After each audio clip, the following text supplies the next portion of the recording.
These young ladies matter. It's senior night as the Hurricanes win a battle down the stretch, 48-46. Hi, I'm Carrie Kramer. I swim 50 breast, 50 free, and 100 back. Whatever your sports broadcast needs, we are at sportsbroadcastsolutions.com. Check us out and become part of the digital sporting world. Sports Broadcast Solutions is a broadcasting network for everyone. Instead of spending hundreds or thousands with all these college recruiting sites, let us put together your college highlight reel. For just a fraction of your potential college scholarship and significantly less than these recruiting services, we got this. In addition, we put together highlight reels for teams, including high school, your club team, or travel team. My teammate gave me a great pass, and I just took it. The other team slashed me, took the opportunity, saw where the goalie was weak, and I just shot it there. Solon, O'Connor, and Marsh back on defense, and Marsh gets a blowout. We got a breakaway at 2-0. A shot, and a goal! So 3-3, the power play was officially over. Whatever your sports broadcast needs, check us out at sportsbroadcastsolutions.com. Check us out and become part of the digital world. Sports Broadcast Solutions is a broadcasting network for everyone.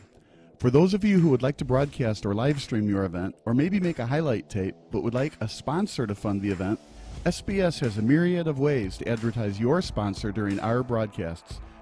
We have commercials. We have on-air reads by the announcers. Albatross Physical Therapy and Wellness specializes in pain-free. We have graphics, and we have watermarks. Finally, Sports Broadcast Solutions can create a commercial for you or your sponsor. Whatever your sports broadcast needs, we are at sportsbroadcastsolutions.com. Check us out and become part of the digital sporting world. Sports Broadcast Solutions is a broadcasting network for everyone. For those of you that just want raw footage of your sporting event, but no play-by-play or color commentary, you just need us to live stream video from the event over the internet. We will live stream your event on YouTube on our Sports Broadcast Solutions channel. In addition, we also have a dedicated channel on YouTube for live streaming at SBS Livestream. And if you need multiple channels, we can utilize Facebook Livestream and Instagram Live on our channel as well. Options include commercials from your sponsors, professional scoreboard graphics are still available, and of course, yes, pre- and post-game interviews are available as an option if you want. We've been working really hard this whole summer and stuff. Whatever your sports broadcast needs, we are at sportsbroadcastsolutions.com. Check us out and become part of the digital sporting world. Sports Broadcast Solutions is a broadcasting network for everyone. We broadcast sporting events for people of all ages, including adult leagues, high school leagues, and kids. Complete with professional-looking graphics, broadcasters, color analysis, and commercials. We do pre- and post-game interviews with the players. In addition, Sports Broadcast Solutions does highlight films, including college recruiting reels, highlight films you'd see on sports news programs, and just simply highlight films for fun. Sports Broadcast Solutions also provides raw footage and live streams if you'd like. Subscribe to us and listen to our professional talk videos about relevant topics in the pro and college ranks. Whatever your sports broadcast needs, contact us at sportsbroadcastsolutions.com and become part of the digital world. This is Sports Broadcast Solutions, a broadcasting network for everyone. Check us out at sportsbroadcastsolutions.com and become part of the digital sporting world.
They're my neighbors.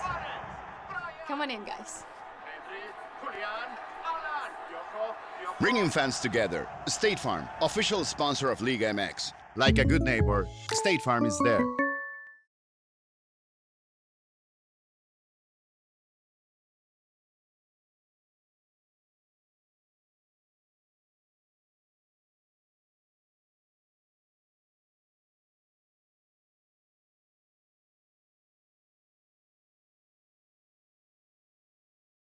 Stop what you're doing.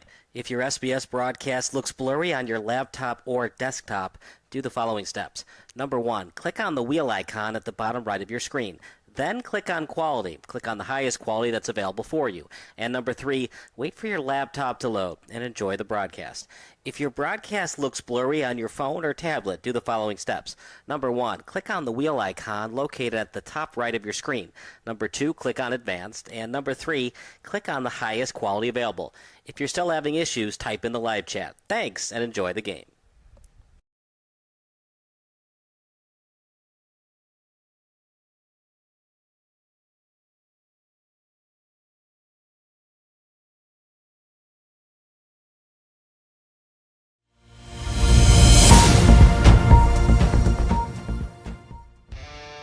Do you expect experienced, professional, and personalized attention from your building supply partnerships? You should. Are you getting the specific attention you need to help your business grow? You can. Introducing ICO Roof Pro and Grow through Richards Building Supply.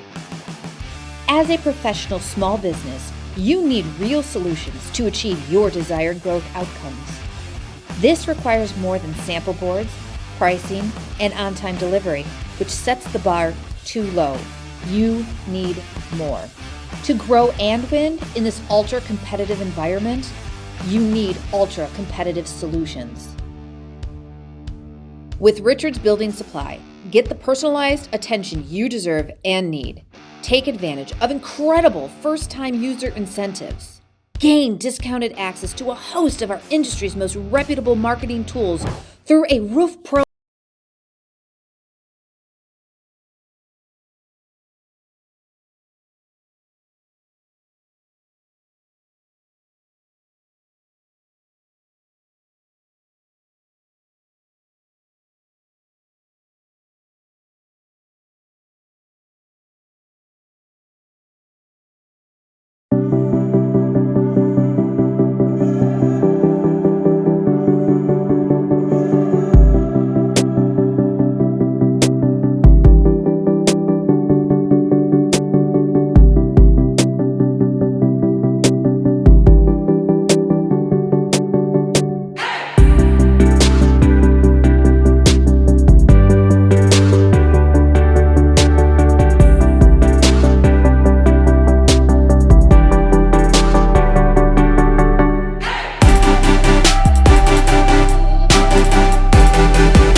of my neighbors.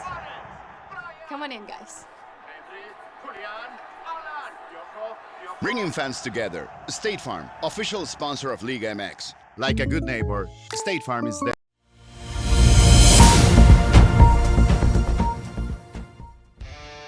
Do you expect experienced, professional, and personalized attention from your building supply partnerships? You should. Are you getting the specific attention you need to help your business grow? You can. Introducing ICO Roof Pro and Grow through Richards Building Supply. As a professional small business, you need real solutions to achieve your desired growth outcomes. This requires more than sample boards, pricing, and on-time delivery, which sets the bar too low. You need more.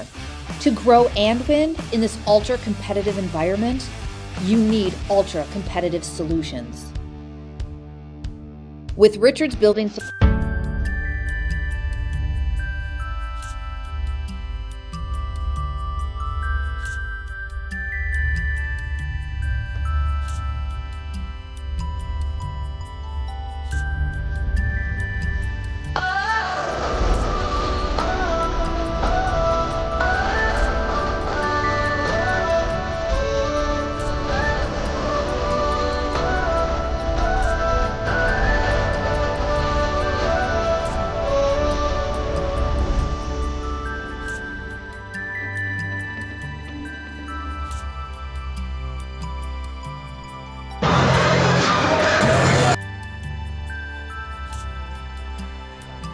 Good evening, everybody. Kyle Smith alongside Bob Vilsaway. It is the IHSA Game of the Week presented by Sports Broadcast Solutions. I'm Kyle Smith alongside Bob Vilsaway, as this should be a good one tonight, as the Fenwick Friars taking on the Benet Academy Red Wings. Fenwick 5-1, Benet 3-3. Benet really needs to win this one tonight, Bob, as Benet got dominated last week 46-24 to St. Patrick. If they lose tonight, they'd have to win their next two, most likely to get into the postseason. And this is going to be an uphill battle for them against Fenwick as well. Fenwick is nationally ranked 371, and that's really, really good. Benet is ranked 3,925, so this has all the earmarks of a very lopsided game. In conference, Benet is 1-1, but then, of course, the Friars are in a different conference, and they are 1-1 in conference, and 5-1 overall. This Illinois rank, if you didn't believe the national ranking, of course this is Max Preps. And always you wonder if Max Preps is accurate or not, right? But Fenwick is ranked number 12 in the state of Illinois, and I went back and looked at who the 11 teams were ahead of them, and they're in with really good company. Then you go back and look at Benet, and you see that they're ranked 183. So the question is going to be, how can Benet stop Fenwick and at the same time score? And one thing that we like about Benet, we also cover the Benet games, right? We've seen a lot of number 4, Clevenger. A couple of weeks ago, he was out against Mount Carmel. He didn't play. Diomede was the quarterback. That didn't go well. Not that Diomede wasn't good. It was, welcome to the NFL, Mr. Diomede, Mount Carmel, right? But then next week, Clevenger was back. He had a bad ankle against Mount Carmel. He came in, had a terrific game. He's a good quarterback. He runs, he passes, but he's a lot of the offense. One of his favorite receivers is Diomede's brother. And of course, this team has Luke Doyle. So, he's dangerous on kick returns. And of course, he's one of the favorite receivers. So we'll see if they can score against the Friars. But, Fenwick, they've got a terrific offense and defense. And I think it's going to be tough for Benet to score any points. So we're going to see what the final score is. We haven't made predictions yet. I think it's going to be tough for Benet. They have struggled with stopping the run. This is a Fenwick team that likes to run the football with Jake Thies and Tommy Thies. Those big rushes that they gave up against St. Patrick, Miranda with that big gain of 48 yards, and then Catrone put the game away basically with that run of over 30 yards. A lot of chunk plays that Benet has given up earlier in the year when Glenbard North dominated them. Now, that's a good Glenbard North team at 4-2, but still, giving up over 200 yards rushing to Donato Gatsis, that's not going to get the job done. Fenwick has circled this on their schedule, as has Benet, as Fenwick dominated Benet last year 42-7. At the same time, though, Benet's defense has struggled this season. Went to the playoffs last year for the first time since 2019, the Red Wings did, but they don't look nearly as good as they did last year. Yeah, those Thieves brothers, they're trouble. They are both very, very good on the Fenwick side. So the question still is going to remain, how can Benet stop Fenwick? And then the question is, how effective will Clevenger be against Fenwick? So the next and final question would be, what do we think the final score is going to be? I say Fenwick 35, Benet 14. Yeah, I walked in today at the front desk and I was thinking to myself, I thought it was going to be 49-14, but then I decided, you know what, I'm going to take a point away. No, make it a touchdown away. So I'm going to say 42-14. They're going to kick all the extra points this time, and for whatever reason, they won't get that last touchdown. The problem wasn't really the offense last week for Benet. They did score 24 points. They actually could have had 31 points if Clevenger had connected with Diomede on a slant route inside the 10-yard line. Whatever. If ifs and buts were candy nuts, we'd all have a Merry Christmas, right? Didn't work out for Clevenger last week. And here are the quarterback comparison. It's brought to you by Sports Broadcast Solutions. You look at the quarterback comparison here, Bob, and take a look at the QB rating for Clevenger versus Williams. You look at the rushing yards are great for Clevenger, but the interception as well as the completion percentage under 50%, and that just shows you why the QB ratings are so different between both quarterbacks. Well, and Ben Clevenger too. He is a good quarterback, right? And but he is absolutely a terrific runner. The problem is, or the question is, can he run like that against Fenwick? Fenwick has a very stout defensive line. They play 3 men down, and then they chase very, very well. So Clevenger is going to have a harder time running here than normal, let's say. But 113 average rushing yards. No, rushing yards total was 113, 13 yeah, rushing attempts. Yeah, you can see he was a fantastic runner last week at least. Some of the scores here also, if you go back and look at Fenwick, they beat DePaul College Prep with 40-14. They shut out Oak Park River Forest 35-0. Joliet Catholic was much closer, but still a win, 43-26. Barely lost to Montini Catholic, 31-28, and then they clobbered De La Salle 42-0. Then you look at Bennett's scores this year. They beat Hillcrest 18-8. They got beat pretty bad by Glenbard North, who is good. Now I went to Glenbrook North, so I always want to say Glenbrook North, but Glenbard North, they lost 41-15. De La Salle was 52-0, right? A big win also. They beat St. Viator 21-7. That was when Doyle had a breakout return everything game. Right, Chicago Mount Carmel, that was a game that Diomede was the quarterback. They lost. They got shut out 48-0. And then last week, St. Patrick, like you were talking, they got beat 46-24. We're going to take a break. Senior night coming up. Both of us like Fenwick to win this one. It is 6:52 p.m., which means about some time for some senior night football between the Fenwick Friars hosting the Benet Academy Red Wings here at Triton College Stadium. Let's make back to school first. Got to mute. Remember, for you and your whole family. Customize a scene on your Forest Security app to ensure as you leave for the day that your doors are locked, lights are off, garage door is closed, and your security system is on with the push of one button. When the kids get home, they can unlock the doors and turn off the alarm with their mobile app or door code. Plus, you can receive an instant notification with a video clip showing they are home safely. Relax in the evening with a movie night routine to ensure your alarm is set, lights turned down, and room temperature is comfortable. Call Forest today.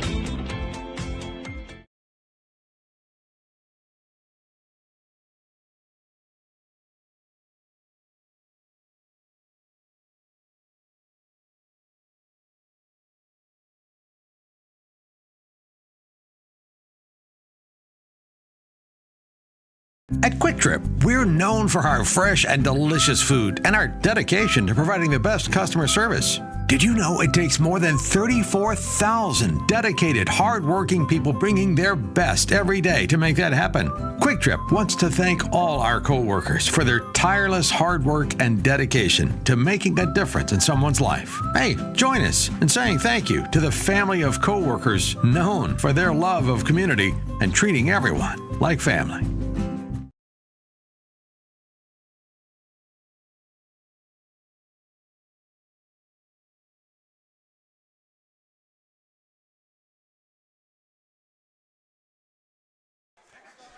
Real quickly, Bob, as the public address announcer is announcing the senior leadership and the seniors here at Fenwick High School.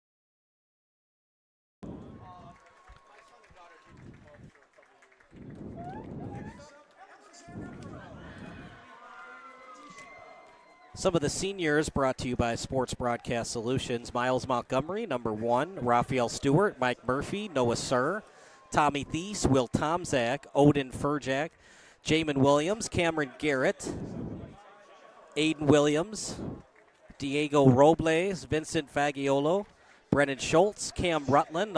Cam Rutland graduates next year. Connor Wall, Adam Calicdan, Zaire Harris, William Rostow, Logan Schultz, Charlie Becker. He graduates next May. And then Jeremy Munoz, he graduates next May. But Sakomo Mabeme, Nicholas Walzer, and Jack O'Malley, all the seniors for Fenwick. And what strikes me when you read that list of players is just how many juniors and sophomores there are on the roster as well. Hold on.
So that's what you Next, number 12, Shane Williams.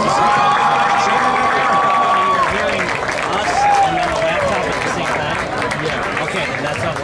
Yeah, that's what. Next, number 14, Cam Garrett, accompanied by Sherry. That's different because you said echo, which is bad. You don't want echo on the laptop.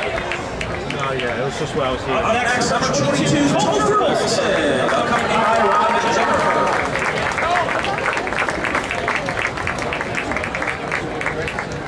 Next, number 24, Evan O'Connell, accompanied by Bob.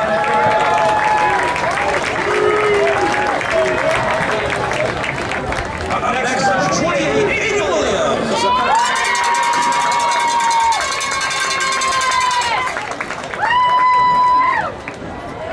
Next, number 32, Dudley Monahan, accompanied by Mark and Trisha.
accompanied by Matthew and Sarah.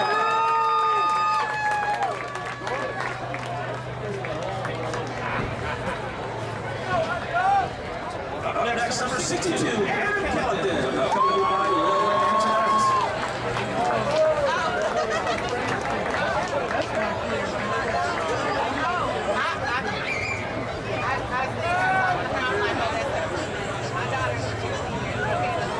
Up next, number 66, Ira Harris, accompanied by Joe Anstone.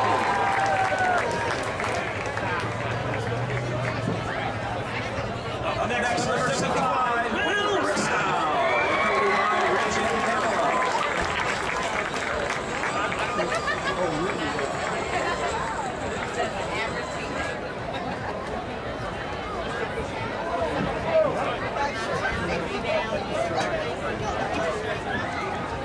Up next, number 77, Logan Schultz, accompanied by Alan and Precious.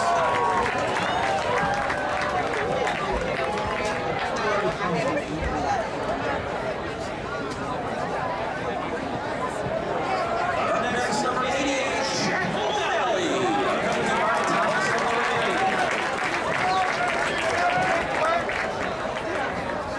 Thomas and Lorraine. Up next, number 89, Nicholas Walzer, accompanied by Mark and Natasha.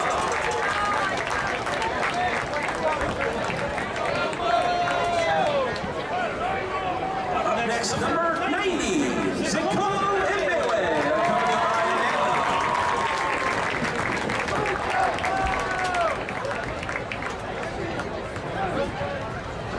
And last but not least, number 99, Luke Leone.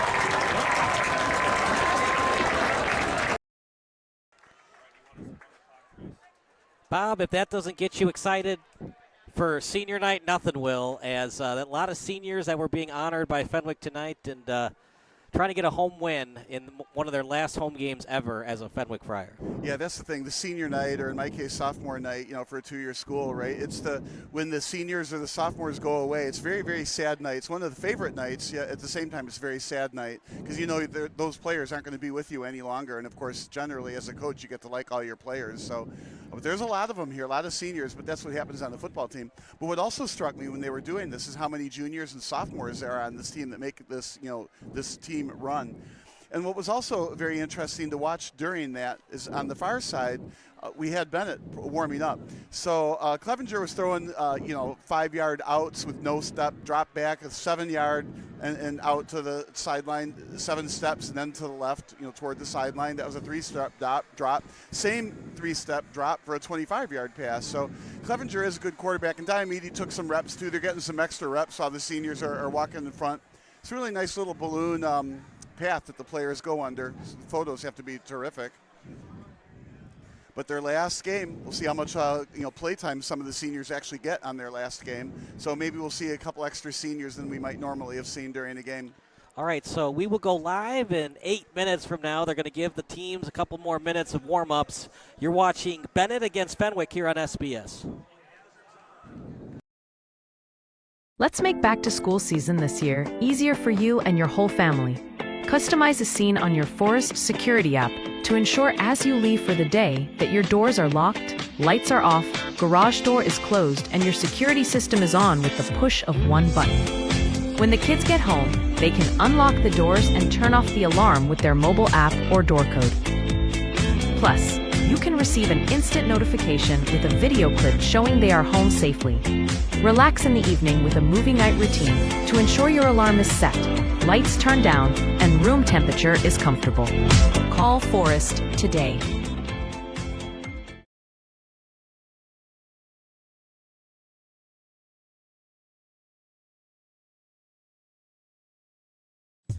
Are you looking for some good food after a Fenwick football game? Then head on over to O'Sullivan's Public House. Located on Madison Street in Forest Park, O'Sullivan's Public House has daily drink specials alongside a year-round beer garden. Open daily from 11 a.m. to 1 a.m. O'Sullivan's PH offers dinner until 10 p.m. Even cooler, O'Sullivan's offers a late-night menu until 11:30 p.m. on Fridays and Saturdays. On the weeknights, O'Sullivan's has a late-night menu until 11 p.m. And for the fall season, O'Sullivan's will offer 20% off food for athletes and coaches following home Fenwick games. For more information, go online to o'sullivansfp.com.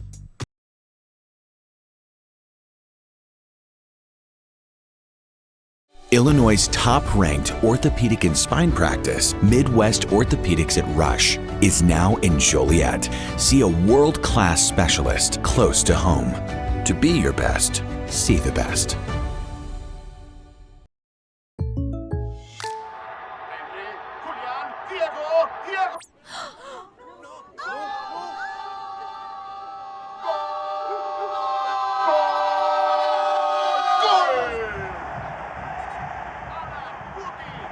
They're my neighbors.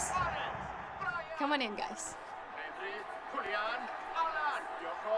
Bringing fans together. State Farm, official sponsor of Liga MX. Like a good neighbor, State Farm is there.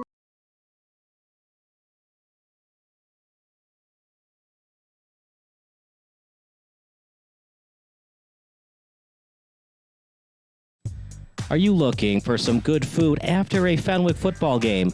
Then head on over to O'Sullivan's Public House. Located on Madison Street in Forest Park, O'Sullivan's Public House has daily drink specials alongside a year-round beer garden.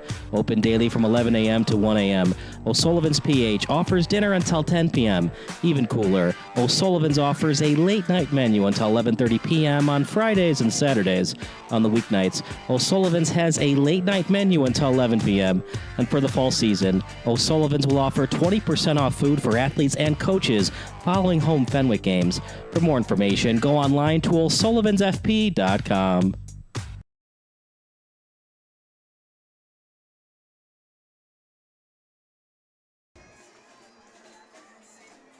They're getting the banner ready here at beautiful Triton College Stadium. Kyle Smith alongside Bob Vilsaway. It's 7:08 p.m., which means the game is about to start. We had senior night prior to this. Our predictions were a Fenwick blowout. You said more of a blowout than I did. Meanwhile, partner, for Benet Academy, get a lead and stay ahead. Get ahead, stay ahead for the Benet Academy Red Wings. That's been a problem for them. In their 3 wins, they've dominated, but in their 3 losses, they've been dominated. So it hasn't really been in the middle here. It's been either getting dominated or being the team dominating the other team.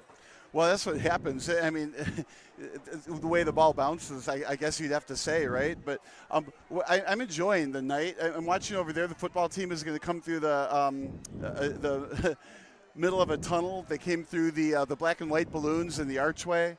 It's just a wonderful event. It's too bad that this senior night only happens once a year. Of course, you don't play that many football games, right? So a dozen football games, and that's it. Then we got the bagpipes are going. It's just a magical night. So what they're doing is they're touching a former Fenwick player, Johnny Lujak, who won the Heisman Trophy. That is his Heisman, not his actual Heisman. It's a replica, obviously, but they do that before every game here at Triton College Stadium. Fenwick in the black and white, Benet in the white and red.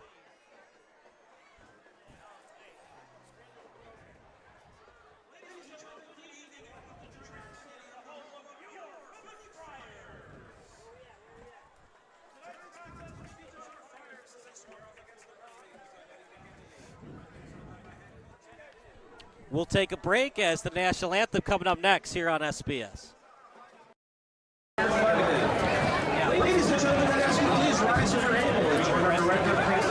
Let's make back to school season this year easier for you and your whole family. Customize a scene on your Forest Security app to ensure as you leave for the day that your doors are locked, lights are off, garage door is closed, and your security system is on with the push of one button. When the kids get home, they can unlock the doors and turn off the alarm with their mobile app or door code. Plus, you can receive an instant notification with a video clip showing they are home safely. Relax in the evening with a movie night routine to ensure your alarm is set, lights turned down, and room temperature is comfortable. Call Forest today.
Excellent job by the Marching Friars here at beautiful Triton College Stadium.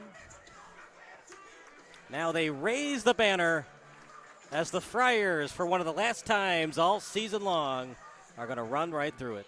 The only thing is, they spent a lot of time to put that Fenwick Friars banner up, and now they're just going to tear right through it, right? It's like when you set up a water balloon fight for your kids, it takes, what, an hour to get those water balloons right. ready, and then 2 minutes later, they're all scattered around the front lawn. That's a perfect analogy. Here they go. Well, if Fenwick wins tonight, next week, I don't know about next week. They're playing Mount Carmel. We'll see. It's on the road at Mount Carmel. Then they play Carmel Catholic. So best case scenario, realistically, is for them to go 7-2. Obviously, they'd love to go 8-1. They go 7-2, they'll have a home game. They go 6-3. It's going to be tough for them to have a home game. So this is a huge game tonight for the Friars. Well, I don't know that they'll struggle too much in this game, but that's a lot of assumptions on, if they can beat Mount Carmel or not. That Mount Carmel team, to me, I mean, I joke about it, but they looked like an NFL team the way they played against Benet. I'm noticing, though, that when we do the Benet games, there's they fill the stands at Benedictine University, right? And it just feels like there's only a handful of fans on the Benet side. Now, there's probably some Benet fans perhaps on this side, but, not likely. So Benet doesn't have a whole lot of people watching this game in person. Fenwick got to get the ball first on the right side. And, boy, they brought out the fans tonight on senior night. It's a stacked crowd, a sellout crowd at Triton College Stadium. It'll be Thies to most likely return, as he's the deepest Friar. And it'll be one of the better kickers in the Chicago Catholic League / East Suburban crossover in Michael Conway, the junior from Butler Junior High. He's the reason they beat Hillcrest. He had 3 field goals in that game, in that 18-8 victory over the Hawks. They might need him in a big way. At the same time, if you're going to beat Fenwick, you got to put that ball in the end zone. Settling for field goals, tough to beat the Friars. Yeah, you got to push them back and get them to have to go 80 yards instead of 65 or something. Decent kick from Michael. Will it stay in bounds? It will. Jake Thies will return it at the 7-yard line. He'll get to the 15, past the 30, past the 35, past the 45. Nice move by Thies. He's in enemy territory near the 40-yard line. What a return for Fenwick. They just keep churning along this season. They're doing everything well in 2025. And didn't you just say, if they were smart, don't kick it to him, put it in the end zone or put it somewhere else. Don't kick it to him. And we were talking about, the difference between the 20-yard line or the 35-yard line. We didn't think about the other 35-yard line. So the ball is down at the 42-yard line. We have to do the math on this, but about a 50-yard return. Yeah. And, boy, did he flash some speed and excellent blocking and cut to the outside. It was a good tackle to get him from behind, though. So he caught it right at the 5. He's tackled at the 43. So 45 plus 7, that's a 52-yard return. Yeah. So now the question is going to be how many plays will it take to get into the end zone from here? One in motion for the Friars. Clean pocket for Williams. He's going deep with it. Might have been a push. No flag yet, so it might have just been a trip up that time. Yeah, I don't like the flag. I mean, I got to see a replay on that. There's definitely contact, definitely fell down, but they were through the flag 15 yards, right? But the question is, was it incidental contact or was it a true penalty? Looked like he just fell down. That's kind of where my head was at. But you know what happens when you're running behind a receiver? Going to change their mind. It is pass interference. Well, yeah, that's what the original call was. I didn't see the flag. Oh, yeah, there was a flag for pass interference. But I'm thinking he got tripped from behind, perhaps. But I'm thinking it was incidental contact. Feet just got tangled up. But the flag flew. It is 15 yards, and Fenwick is trying to get into the end zone on one play. So Tomczak, who had a hamstring injury last week, he's going to gut it out today. He was the intended receiver on that play. Meanwhile, shotgun formation, handoff off the middle to Thies as he's tackled at the 25-yard line. I think anytime you stop Thies for only a 3-yard gain, that's probably a success for Bennett's defensive line on that. So I think right now they'll take it. What they want to do is push Fenwick back into second and third and long situations where they have to pass, and then hopefully they can get an incompletion and get the ball back if Fenwick isn't going to 4-down territory. But right now it looks like you're in 4-down territory here. Williams trying to draw him offside. The drive started at the 43 thanks to the 52-yard return by Jake Thies, and they're going right at the Red Wings. Questionable call. I'm with you, Bob. I think it was a no pass interference, but they say it is. Handoff up the middle. Great patience from Tommy Thies as he gets near the 15-yard line. That's what we were saying. They stopped him the first time for 3 yards and that time for about 12. So Ben Albert on the tackle. Fenwick pretty much doing everything they want offensively. Even that loss to Montini, they only lost the game because Raphael Stewart dropped the 2-point conversion attempt in the end zone. 1st and 10 at the 17 of the Red Wings. Thies up the middle, past the 10, powering his way through to the 5. Tommy Thies refusing to be stopped on the first point of attack. He is a tough runner, that's for sure. And it's going to be, they're going to see a heavy dose of him, too. I don't think you're going to, Fenwick, they have a diversified offense, right? And they're going to test all aspects of their offense today. But I think if Fenwick were going to keep the ball on the ground, Benet would be hard-pressed to stop that. One in the backfield, that's Thies. Williams in the shotgun. Handoff to Tommy Thies, right up the middle. Touchdown, Friars. My goodness gracious, that did not take long. Well, he's got a nice leaning forward running style, too. So even when you do tackle him, there's 2 more yards tacked on after the tackle when he falls forward. But he is just so strong. In that case, took a couple of tacklers with him into the end zone. So 6-0. And let's see if they kick this ball into the next zip code and make it 7-0. Wow. That did not take long. We'll tell you how many plays in a second. 4-play drive. Wow. Yeah. Good snap. The hold is there. The kick from Sir right through the uprights. We'll take a quick break. It's 7-0 Fenwick here on SBS. Welcoming your guests is easy and secure. When someone rings the video doorbell, you can control everything right on your phone and go back to enjoying the rest of your warm summer days. Take control with a video doorbell from Forest Security.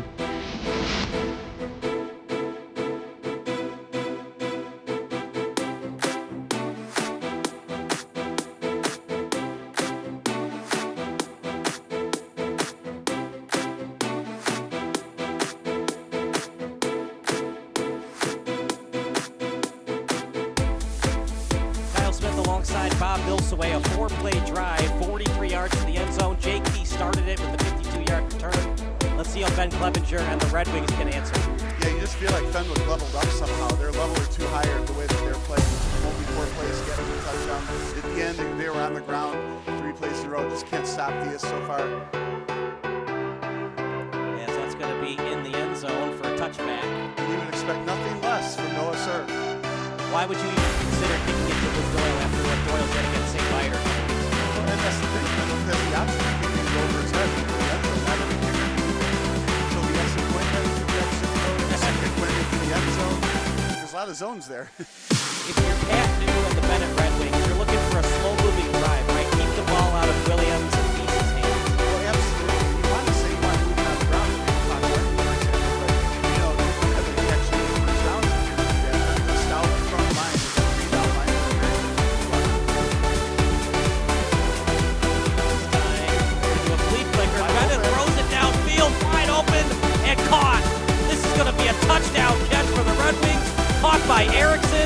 touchdown, Benet.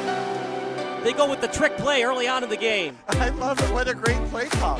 You think you're getting blown out by the team that scores in 4 plays. Well, I can do that one better. We're going to make that one play. What a great play call. That's going to work for the rest of the game from the perspective that you got to respect it now. So that next time when they run that play, the safeties are going to have to stay with the receiver, and some passes down in the middle are going to be open. What a great play to start the game. So they hit this one, ties the score up. 80 yards, flea flicker pass. How about that? What a great call. And of course, seeing the success on that against a really good team, like, why aren't teams doing that a little bit more often? Now, what other tricks do they have up their sleeve? Now we want to know. Ben Albert, the wide receiver, finding his fellow wide receiver teammate John Erickson. Here's the kick from Conway, straight through the uprights. We'll take another break. It's 7-7, Fenwick Benet here on SBN.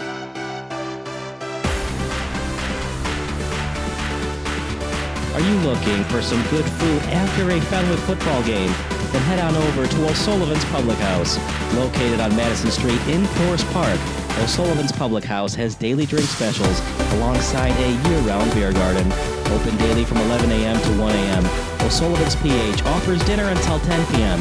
Even cooler, O'Sullivan's offers a late-night menu until 11:30 p.m. on Fridays and Saturdays. On the weeknights, O'Sullivan's has a late-night menu until 11 p.m. And for the fall season, O'Sullivan's will offer 20% off food for athletes and coaches following home Fenwick games. For more information, go online to o'sullivansfp.com. Conway to kick at his own 40-yard line. Lesson learned. Keep away from Peace.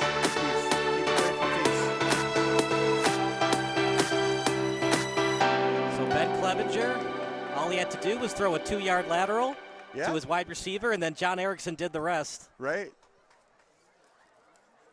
It was Ben Albert over to Erickson on the flea flicker. Thies on the Fenwick Friars. 4-play drive, only a 1-play drive for Benet. Oh, onside. Onside kick. It's got to get to the 50. Didn't it won't. make it. I don't know if I like that play call. You just got the momentum back. I know you want to steal a possession, but it looked like things were swinging in the Red Wings' favor. Now you give Thies in this offense great field position. You do, but I like the aggressiveness behind it. I like that. You got the trick play, it worked. You come back and get an onside kick possession. That looked like if it went one more yard, there was nobody from Fenwick around that ball. And if you're Fenwick or any other team on defense or the receiving team, you can get it whenever you want. So even though it hasn't traveled 10 yards, you can dive on that ball at the 45-yard line. Yeah, but you don't need to because it's going to be your ball anyway. So right, if it goes out of bounds. If it hits a rock or something and gets to the 50, then Benet can touch it. So why would you want it to wait for it to get to the 50? Just go get that ball. Yeah, but if you touch it first, you fumble it. That's no good either. That's the issue, so you're too, taught not to touch it if it doesn't go 10 yards. Handoff up the middle. Now, I bring that up. You remember that Cowboys-Falcons game where the Falcons waited for the ball to get to the 50? Oh, okay. And then the Cowboys recovered it, then they ended up winning in overtime. So there is some problems with that. Something I wanted to run by you, partner, is if you're going to drop the ball, try to knock the ball backwards to a teammate. If you don't catch it, your teammate can catch it. Well, I think you're, again, trained as a coach to fall on the ball. Don't kick it back because then, the other team can see you're going to do that, and then they go, get the ball. No, you're trained to fall on it. And only a real heady person is going to pick it up and run forwards for some more yards. Thies gets to the edge, this time read well by Ben Albert. He's having a heck of a game. He's got the touchdown pass and now a good tackle there. Well, and this is what Benet needs, right? So Fenwick is third, and I'm going to call it long, even though it's 3rd and 7. Maybe Fenwick doesn't feel like it's long, right? But 3rd and 7. So if the pass is incomplete, then will they get a punt? But I think you're in 4-down territory here in this part of the game. But this is what they needed to do. They are up to 3rd down, 7 to go, and then they just gave up 5. And it's either going to be called on Albert or DeLuca. Yeah, that was a shame. They were obviously blitzing on that play from the blind side, didn't time the snap count properly, lost 5 yards. Now it's 3rd and 2, and we were talking about it being 4-down territory, probably going to give up a first down on one of these next 2 running plays. Now, with the field wide to the right, I'm thinking that if you're Jamin Williams, who's an excellent rollout quarterback, roll right and see what you can connect with. Williams with time. Still in the pocket. Now he'll go to his right. Thought about running with it, and huge hit on the sideline. He got leveled that time by Erickson. And the reason for the collision was Williams is trying to pick up that first down. It was really close. So we'll see where the referees mark it. Looks like it's short, so it's about a yard to go, fourth down. I think they'll continue to go for it. He's coming back into the game. He'd be the logical person to get the ball on this handoff. Yeah. Remember, Williams is pretty short for the quarterback position, so if you wanted to run tush-push. Oh, no. I don't know if he's the ideal size for that. They do have a good center, though. Remember, the tush-push is more about the center and the offensive line than it is about the quarterback. Yeah, you brought it up, and now you can chat about. Looks like there was a timeout called on the field, right? But I guess the Eagles ran it 4 consecutive times this weekend. Yeah. Yeah, that's pretty amazing. I'm a big fan of getting that play out of there. Yeah. They did lose by 17 points last night, though. Well, 4 times though on that tush push. I'm just not a fan of that call. And the reason I'm not a fan of that play is because if you're on the defensive line, there's just so many pounds of pressure coming from the offensive line, and if you have to hold that ground, you end up with knee injuries trying to hold them all back. I for one would like to see that play outlawed. I will give credit to Jalen Hurts, though. That's a big guy, strong guy that doesn't fumble the football very often. That's hard when you're going into all that contact. It's not easy to hold on to that football. But if I'm Fenwick, I'm handing the ball off to Thies. Number 7, he'll get 1 yard off tackle, and then they get a new set of downs. Thies. Let's see where they spot it. Second effort from Thies. I don't think he got it. Even in high school, when you get close to that first down marker, they give you the yardage, but it was obvious there that he was a yard short. He ran right into the pileup, right in the middle. I guess they should have listened to the announcer and gone off tackle. Well, I said tush push, so that's right up the A gap, just like what Thies did. Okay. But the thing about a tush push, it's a quicker way to get the first down. The problem with shotgun runs is it takes longer for the play to develop. Yeah, and obviously Benet did really well. Now, next time this happens in this game, right, it was a good time for this, 7-7, right? But next time when this happens in the game, not knowing what the score is going to be, 4th and 1, 3rd and 1, that would be a perfect play-action pass. Clearly, Benet had the whole student body on the front line stopping that run up the middle. 8 plays for 32 yards for Fenwick, 1 play for Benet. Will they do the flea flicker again? Probably not. On the other side of the field. Where a logical flea flicker play would be when they pass it behind the line to the other quarterback. That would be Cristiano Diomede, who would then throw it to his brother, Luca Diomede.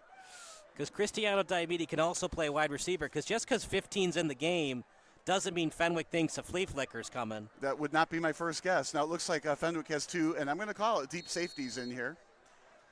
See if they run another trick play, maybe a reverse here. I think they'll keep it on the ground. Yeah, they run it up the middle. That's what they need, to run up the middle like that, 10 yards, move the flags, or move the chains, I mean.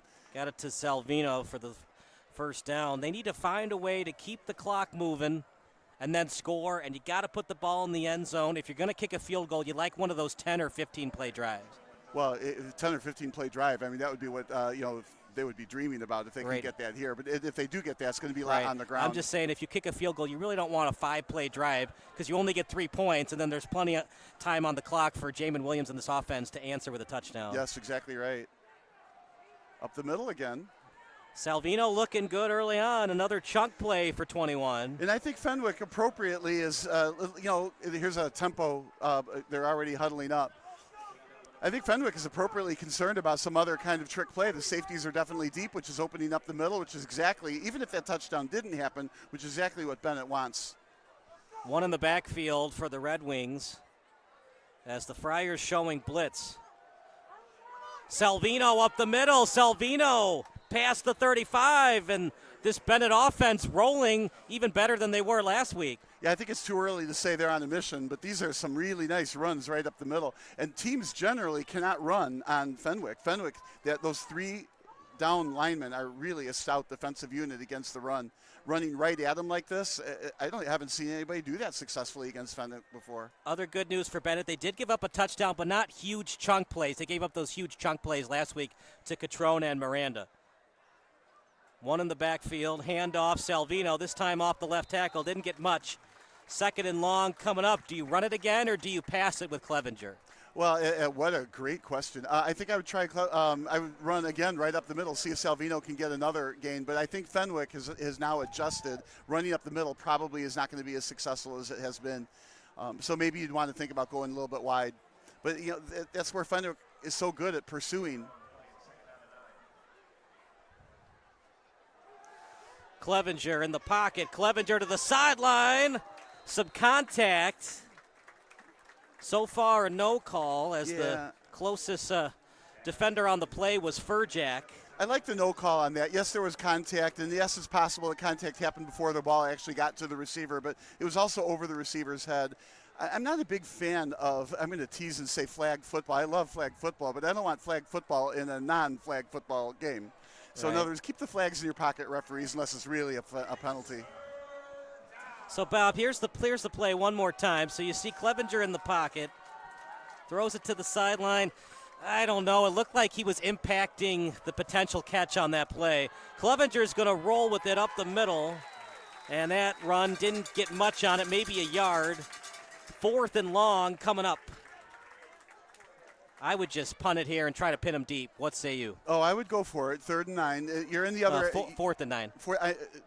I'm sorry. I meant 4th and 9. Yeah, yeah, you're in the other end of the field, right? And so I would absolutely pass for it. I don't think you can call a trick play. I think you just have to, roll a little bit right and send a receiver, deep, someone, medium deep, and then there's somebody in the flat who can pass and catch it for 5 more run yards to get the first down. Clevenger will roll to the right. Nice pass, completed. That is indeed what they did. They flooded the right side with 3 receivers, 1 short, 1 medium, and the medium receiver caught it, right? So first down, very nice play call to the wide side of the field.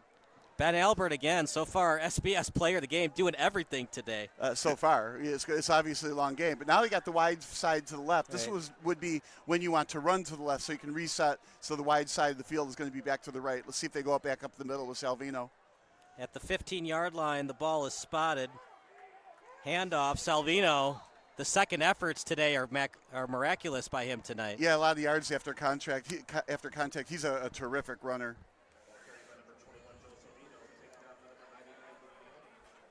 They don't have a second running back they like to use a lot. It's really Salvino or Clevenger. Clevenger on those designed quarterback runs. Well, and that's so designed, too. I mean, yes, there are those, right? But he takes off in the pocket as well. It's almost like nobody does it better, and he's a strong runner. Clevenger drops straight back. Screen pass to Salvino. Read well by the Friars. Now, the play on the left screen to the receiver was wide open. So, the coaches up here have to take a look at that play and maybe run that play again and pass behind the line to the receiver on the left side. Yeah, it looked like Doyle was wide open in that zone coverage, but at the same time, when you're backing up and closer to your right, it's harder to throw to the left when you're backtracking like that. Well, Andy had the wide field, and he really was wide open. Let's see if they, call that number here. Because what it looks like is there's 3 receivers to the left. There's only 2 cornerbacks. They're relying on the safety to take the receiver that's inside. Trips to the left. Clevenger with time in the pocket to the end zone high. Oh, how about this? His intended target went over his head, and the guy he wasn't trying to get it to, and Doyle almost caught it accidentally. Yeah, Doyle. That's where, they're bringing in the kicking unit here. So that's they're what they wanted, right? A long play drive, and then Conway with the 3. They don't want the 3, but they'll take the 3 because it was a long drive. Oh, for sure. And then the question is going to be can they stop Fenwick on defense? They did that last drive, so that's what they need to do. But you got to stop them play by play, right? 3 yards, it will give them that. They just don't want to bend too much. This is a chip shot for Conway. 30-yard attempt. No good. Wide left. So the chip shot comment didn't make it. Well, he's got a lot of leg. Yeah. It's just the accuracy sometimes. That's a shame. Just wide left. Didn't look like he had a lot on it. I mean, I couldn't tell. It didn't look like it got blocked. But, it wasn't a great kick. So at least they got the success of running a bunch of time off the clock. So now from Benet's perspective, it's a lot shorter of a game. So even though they didn't score, that's one of the objectives. Eat up clock, and you're currently tied, or at least you're not behind by too much. So it was a 30-yard attempt because the ball was on the 13. 1st and 10 at Fenwick's own 20-yard line. Now that's going to be a deflating situation also for Benet. So their defense is going to have to, despite not scoring 3 points, they're really going to have to, push to get a stop here. That's why I was kind of leaning towards the punt, because field goal kicking is so hit or miss at the high school level. Look at this, breaking off a tackle, excellent run by Morgan. He's more of a wide receiver than a scat back, but they hand the ball off to him, and he gives his team a first down. And the chains move, and they're already in their down formation, so they're running tempo as well. 1st and 10 at the 39. Williams with time in the pocket. Going deep. Going to go deep with it. Wide open is Stewart. He catches it. Oh, he dropped it. Right in the bread basket. He was thinking touchdown before he caught the ball. He sure was. You could tell because he did not slow down, at least not a whole lot, to catch that ball. As a result, the ball was behind him. If he had slowed down just a little bit to make sure it was actually in his bread basket, it would have been a nice catch. But he tried to reach behind with his hands, and it just bounced out of his hands. If he had slowed down, still would have caught the ball in his bread basket, and I think he was thinking he would have gotten caught from behind. So you nailed it. He was thinking touchdown, and it was wide open. And I think that play will be wide open longer or more often this game, too. That won't be the last time you see a deep pass. As Williams with it, looking for Morgan. Now he'll run with it. And if he had just started running right away, he might have been able to get to the 45. He took some time running and allowed the pursuit of Benet to get to the play. Yeah, it looks like he went up the middle, and you felt like he could have gotten 5 more yards. Then he would have been hammered or something. So then he decided to take the out route instead and just go out of bounds. 3rd and 8. One would think they need to get at least 5 yards to consider going for it. That's probably a good assessment. Unless you're Dan Campbell, they always go for it. The video game football. Williams with time. Over the middle. This time Stewart catches it. Stewart still on his feet, and he gets the first down. That's the thing. He wasn't going to get the first down until the tackler twirled him around. Then he got the first down. That's all that Fenwick wanted. They wanted to move those chains. So now they're at midfield, first down, tie score. So they got to feel like they've got the lead, even though I think they wanted more of a lead at this point in time. He's a slippery little devil, isn't he? Yeah. 1st and 10 at the Benet 49. If you're just joining us, Benet went right down the field on a 4-play drive and a flea flicker from Benet, a missed field goal from Conway. Thies was in the backfield, throwing it downfield. Williams trying to get it to Garrett, incomplete. 2nd and long coming up. Interesting that Benet is only rushing 3 down linemen, right? And Williams, of course, as fast as he is, can, I think, dodge those down linemen as long as he wants. Okay, so then what has to happen is Benet with the 8 defenders have to cover everybody short and deep. So what Williams is seeing is if he throws it deep, it's very difficult for the safeties to stay with the receivers. Now, what are we going to get here, a holding penalty? I never saw a flag come out. Now it's 1st and 20. So that's the recipe that Benet needs to stop Fenwick. Yeah, it looks like there was a double team on the right side, and it looks like he might have gotten around the neck. Not a great pass, but luckily it was where the defenders weren't. And now 2nd and 20 coming up. Right, so Benet defense is now licking their chops, right? It's 2nd and 20. Even if they complete a short pass for 5 or 6 yards, that's not going to bother them a whole lot, right? If they get a short pass for like about 12 yards, that will bother them a lot. So they're going to try to keep everything underneath. I would think right now the safeties do not look especially, the safety does not look especially deep. High snap, Williams quick pass to Stewart. Past the 45, gets to midfield, and then driven out of bounds that time by Benet's Giovanni Sanderlin. Yeah, I'm thinking that 9-yard gain is probably more than they wanted to give up because it probably is 4-down territory. So 3rd down, you get 5 or 6 yards. 4th down, you pick up the other 5. But they got to complete both passes to make that happen. 3rd and 11, ball at midfield. They got to get to the 39 to keep the drive alive. One would think they need to get at least 7 yards to consider going for it. You're a poet. Drive alive. I'm a poet, and I don't know it. Handoff, delayed one. Benet was not fooled. most likely a punt here coming up for the Division I recruit in Noah Sir. Uh-oh. You think they're going to go for it on 4th and 10? They're sending in the punting unit. I am just a little bit surprised. I think I would have gone for it. I feel like if I'm Fenwick, I feel like I have a superior team, right? So I'm going to trust my offense to pick up this But do they have a superior team tonight? That's the thing. That's what makes football great. It's not about the preseason, what you did previously. What are you tonight, and what is Benet tonight? Thus far, Benet has arguably outplayed Fenwick. Oh, they have done a great job tonight. Not a great punt. It's a high pop-up. This is when it wouldn't be a home run in the phone booth, right? Shanked it.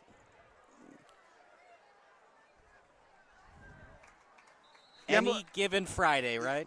Yeah, well, it's Friar Night Lights, right? Nice, Yeah. very well. But you were going to say? To me, they shouldn't have run on that 3rd down play. I think when they had 3rd and 11, they needed to get that 5 or 6 yard pass, and then 4th down, get another 5 or 6 yard pass. That would have changed the whole complexion of that particular drive. They would have gone for it on 4th down in the 4-down territory. But since that run got absolutely stuffed, which of course Fenwick didn't anticipate that would happen, that's what caused them to have to give up the punt. But Fenwick, undaunted, it's still 7-7 tie score. They feel like they're just giving the ball away to Benet, and then obviously Fenwick trusts its own defense. And so far, the only real success that Benet has had that's been damaging was that one flea flicker. Even though they were able to march downfield, they did not score. Yeah, I was surprised Conway missed that kick. He's got a boot. Well, yeah, you called it a chip shot. Handoff up the middle. Salvino is just dominating right up the A-gap. It is so shocking that they're able to get yards up the middle like that on Fenwick. You know, we talked about Bennett's offense last week. It was mostly the passing game and the running game from Clevenger. Salvino was very quiet in that game, but right now Salvino is taking over right now. Yeah, and again, against a 3-down lineman, which surprised me. All right, there's a 4th linebacker with them right now. So they'll get 4-down linemen here.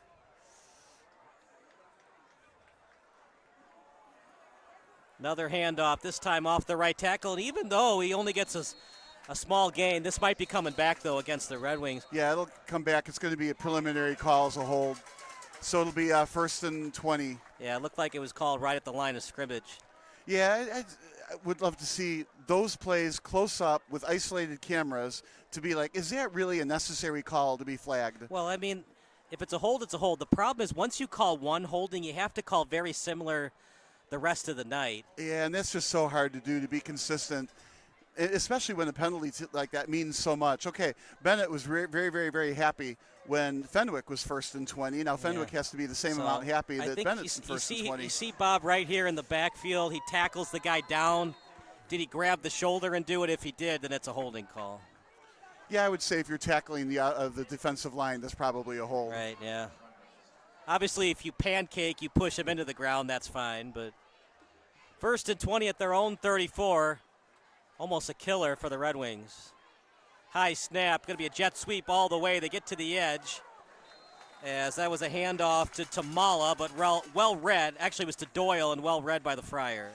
I was looking downfield for a receiver, but they did not send anybody deep. That's the kind of play that if Bennett's going to have that one flea flicker, they should think about running right just like they did there and then throwing the ball downfield.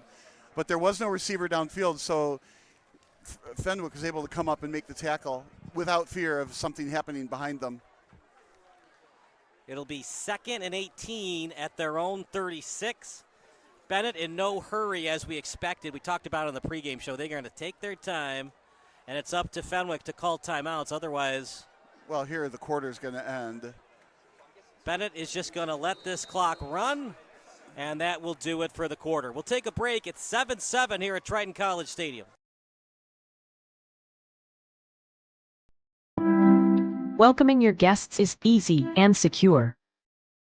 When someone rings the video doorbell, you can control everything right on your phone and go back to enjoying the rest of your warm summer days. Take control with the video doorbell from Forest Security.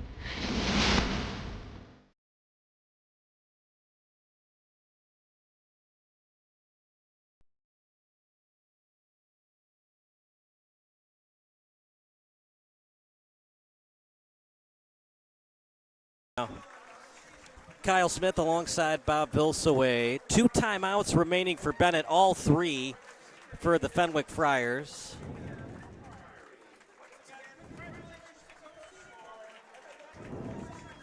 as one of the teams being honored here at Fenwick, home of the Friars, Triton College Stadium.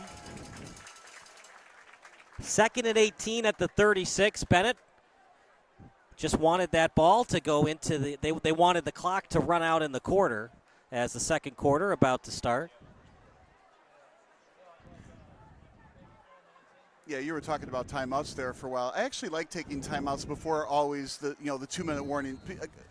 A lot of the coaches on the couches like to save those timeouts to the last 2 minutes, but I think it's okay to take a timeout earlier and set up the right play. Clevenger will roll outside the pocket. He's going to be sacked on the play. Flag on the play. Yeah, I think they're going to call a face mask. That's what I'm thinking. That's a shame. They had him pushed back, and then your hand accidentally grazes the face mask, and then they're going to call the flag on that play. So Mbeme did not grab the face mask. It's most likely going against Benet. Holding. Ooh, where did that hold happen then? So here it is, Bob. That looked like a tackle, not a hold. So Salvino tries to pick up, and he grabbed Mbeme on the jersey. Okay. Now, Fenwick can decline that, and it looks like they did. Actually, no, they didn't. It's 3rd and 28. They did decline. They did decline. This is when you say 3rd and a mile. 3rd and 28, so a 10-yard sack. Probably just going to be a drop-off pass to help out the punter. Yeah, I would agree with that. Something over the middle. Oh, nope. Down the sideline, trying to find Diamede. Morgan in coverage. And that would have basically been a passing punt if it was picked off by Morgan. Yeah, Morgan showed some real speed on that. He was behind the receiver. The receiver looked open, right? Then at the last minute, he just had a burst of speed and looked like he could have caught it. The receiver, Diamede, almost stopped, like, this is too far for me. I can't get it. But then Morgan pushed the afterburners and almost got it. So here comes the punt. It's going to be good field position for Fenwick. If you wanted to attempt a field goal, it would be a heck of a long distance. Yeah, even the Dallas kicker can't make this one.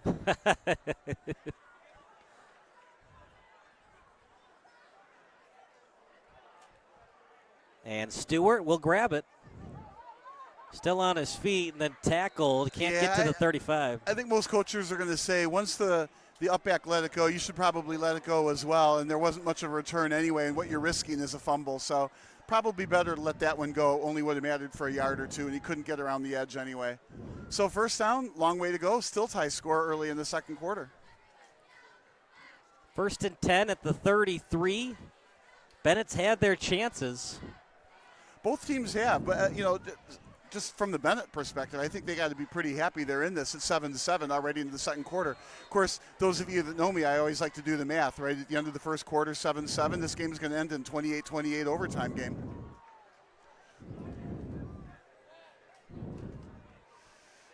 Williams with time in the pocket. He's going to throw it over the middle. Nice catch by Will Tomczak, and then he dropped it.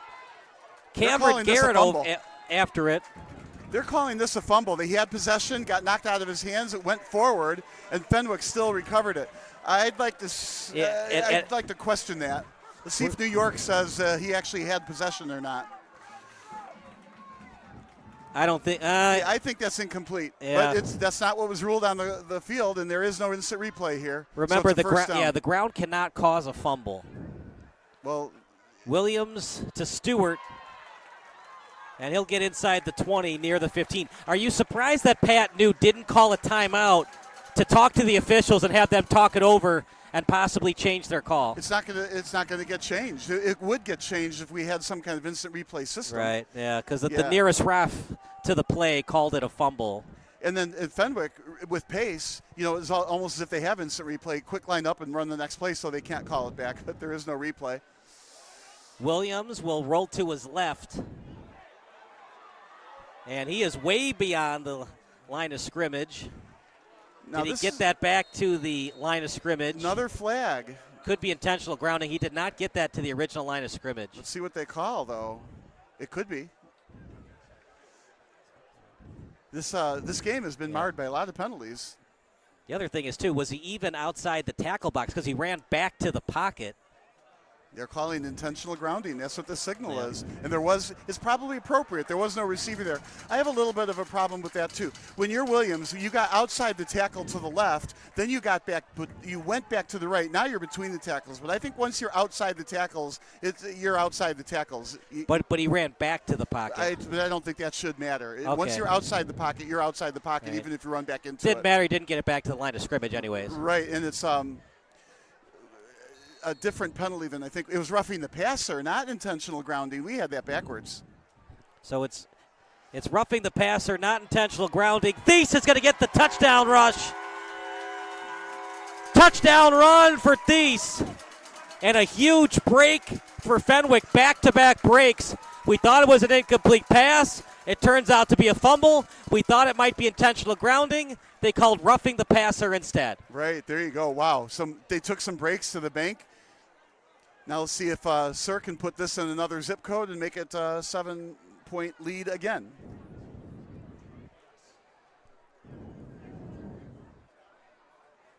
I'm watching it on replay. Did he get hit? I mean, he did get hit. I mean, Bob, here it is. He does get hit, but was it right after he threw it? I guess that is kind of roughing the passer. But Again, I don't like the play. I mean, this is football, right? And the defender launched himself while the quarterback still had the ball. What is he supposed to do? So I don't like that roughing the passer call, and it could have been intentional grounding. But I think, like I said, once you get outside the pocket, outside the tackle, when you run back into the pocket, you're not, like, quote, back in the pocket at that point in time. But that that fumble, that first off, was it complete or not? And then second, after the fumble, they gained about 8 or 10 more yards. So like we said, they definitely were the recipient of a couple of breaks. But they'll take it, 14-7.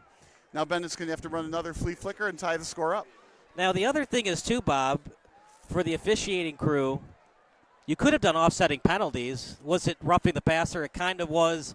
He also didn't get the ball back to the line of scrimmage, so it could have been roughing the passer plus intentional grounding. Well, what would have to happen is the official has to throw his flag and his hat then. Right, correct. Or just don't call anything. But yeah, I think it was both. I really think it was roughing the passer and intentional grounding. Yeah, well, I feel like if you're outside the pocket, you're allowed to make that throw. And it was right. 30 yards But you still have air. to get it back to the line of scrimmage. Yeah, right. It was 30 yards in the air, and then, of course, the late hit. And but, far be it for me, though, in this case, to second guess the referees. But what did we got an injury on the field?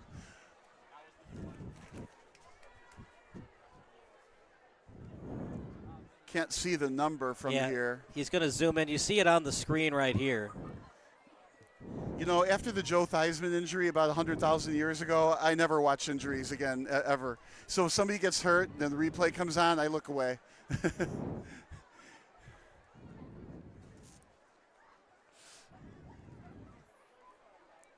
So there was an injury on the PAT. For you to watch the replay, by the way, as you guys probably know about this.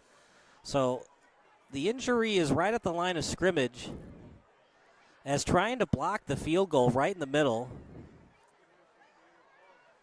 And Ben Albert is the last guy to not get back off the turf. Ben Albert is 18. 98 would be Patrick Porcelli. It's probably Porcelli because he's where the DN would be.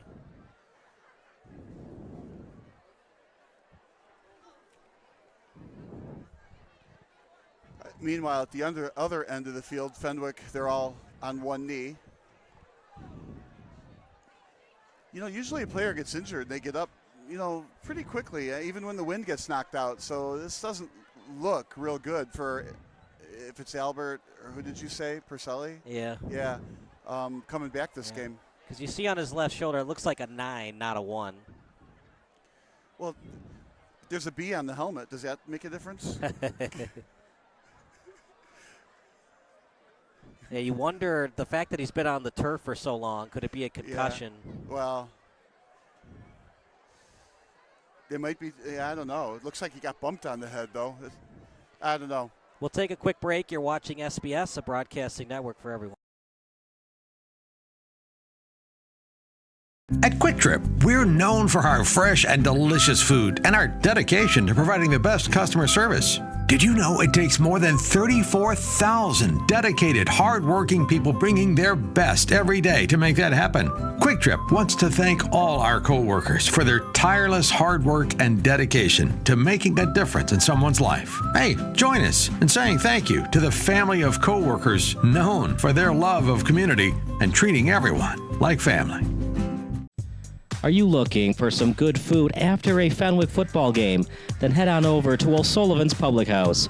Located on Madison Street in Forest Park, O'Sullivan's Public House has daily drink specials alongside a year-round beer garden. Open daily from 11 a.m. to 1 a.m. O'Sullivan's PH offers dinner until 10 p.m. Even cooler, O'Sullivan's offers a late-night menu until 11:30 p.m. on Fridays and Saturdays. On the weeknights, O'Sullivan's has a late-night menu until 11 p.m. And for the fall season, O'Sullivan's will offer 20% off food for athletes and coaches following home Fenwick games. For more information, go online to o'sullivansfp.com. So it indeed was Patrick Porcelli from St. Joseph, as he'll get back to the Benet bench. Well, he's walking on his own power. That's a good sign also.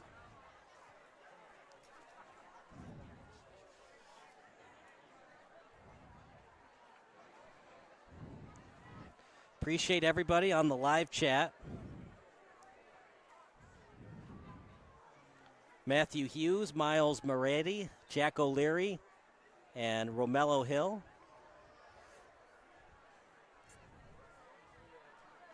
That was just a killer for Benet on defense. It looked like they got an incompletion, then a fumble, and then what could have been roughing the, actually they called roughing the passer, but it looked like it might have been intentional grounding. I mean, you got to rise above it, but those are two calls that did not go Bennett's way. Well, and it caused those calls helped if they were incorrect, but otherwise, they helped score a touchdown for. I think they got the second one right. The first one, I think they needed help on that call. Yeah, it just didn't look like he had it for long enough to be a completion, and he didn't haul it in. That's why it was knocked out of his hands. At the same time, too, as that ball goes out of bounds, kicked by Sir, if you're Benet, you knew you had to score at least 21 points anyways to win this game. Oh, okay. Yeah. So, I mean. But you don't want to give up 7 freebies to plays that didn't happen. Right, correct. I'm just saying, the officials are going to make mistakes. You're going to make mistakes.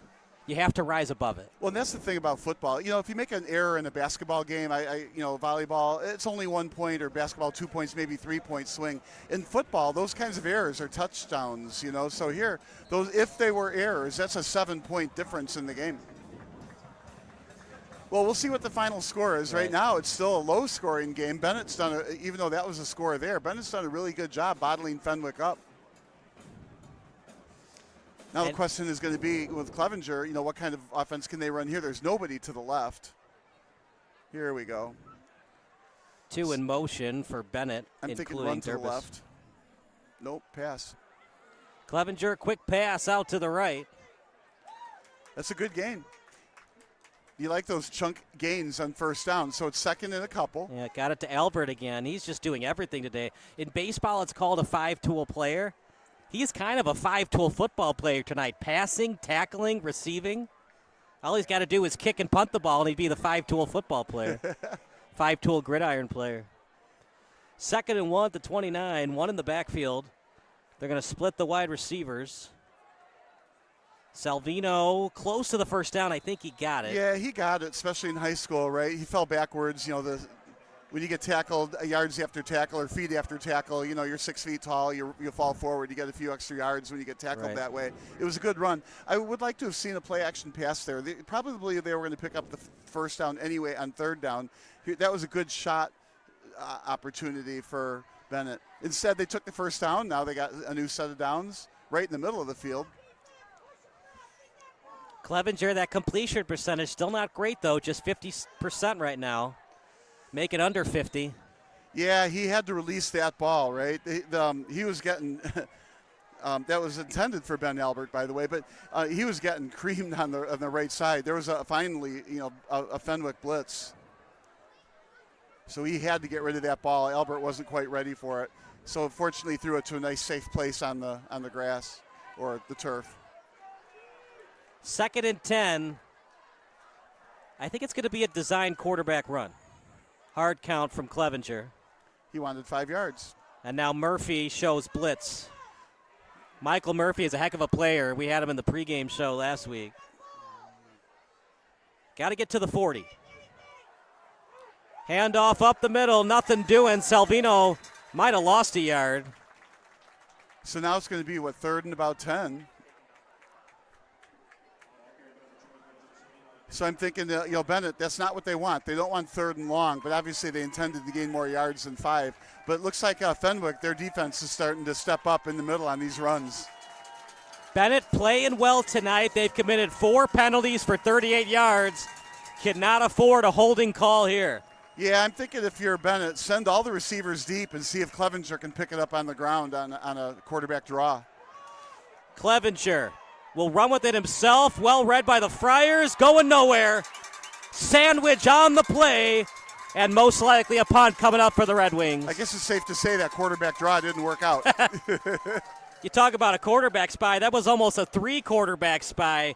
They did not trust in their defense with 1 quarterback spy linebacker. They had everybody cheating up for a quarterback run. Yeah, that wasn't it at all. The Fenwick players all have our broadcast in their ears. They were listening, and they knew that was going to be the play call. Send all the receivers deep, and it was going to be a quarterback draw. Well, we've already seen the flea flicker. Is it too early for the fake punt? Yes, and you're in your own zone. It's not too early. This is the wrong time for it. You got to make sure you give up this ball long way. See if you can kick it 60 yards. You've also got a good punter in Conway. Why risk it? Well, and keep it low so it'll bounce maybe. Ooh, that got deflected. Well, they kept it low, got the good bounce. I guess you'll say that was a good punt. On the stats sheet, it does. Yeah, it does. Right. You got to go to the next level stats for hang time. No hang time on that kick. Right. Well, Fenwick leads by 7, but it kind of feels like a tie score right now. Their last touchdown came because of a penalty and a fumble that might not have been a fumble. Well, it does have a tie score feel to the game. Both teams are playing very, very well. I'm sure Fenwick believes they should be playing better. I'm thinking Bennett's pretty happy with the way it's going. But the only reason it doesn't feel like a tie score is if Fenwick does score again, it's a 2-score lead. Nice completion over to Tomczak. He had a couple drops last week. This time, hanging on to the football there and gets to the 40. And we think he had a drop in the last time he went to catch the ball, too. Right. Yeah, he was the one that caught it. We didn't think he caught it and turned out into the fumble, right? So moving the ball already in the first play, and they're already in Bennett's half of the field. Yeah, that missed kick by Conway, kind of big right now. It'd be 14-10 instead of 14-7. Fakes the handoff to Garrett Williams in the open field. Gets the first down near the 25. What a great play call. Then run right up the gut for 15 yards, first down. So on the move, this game that's not a tie score, that feels like a tie score, could be 2-score lead very quickly.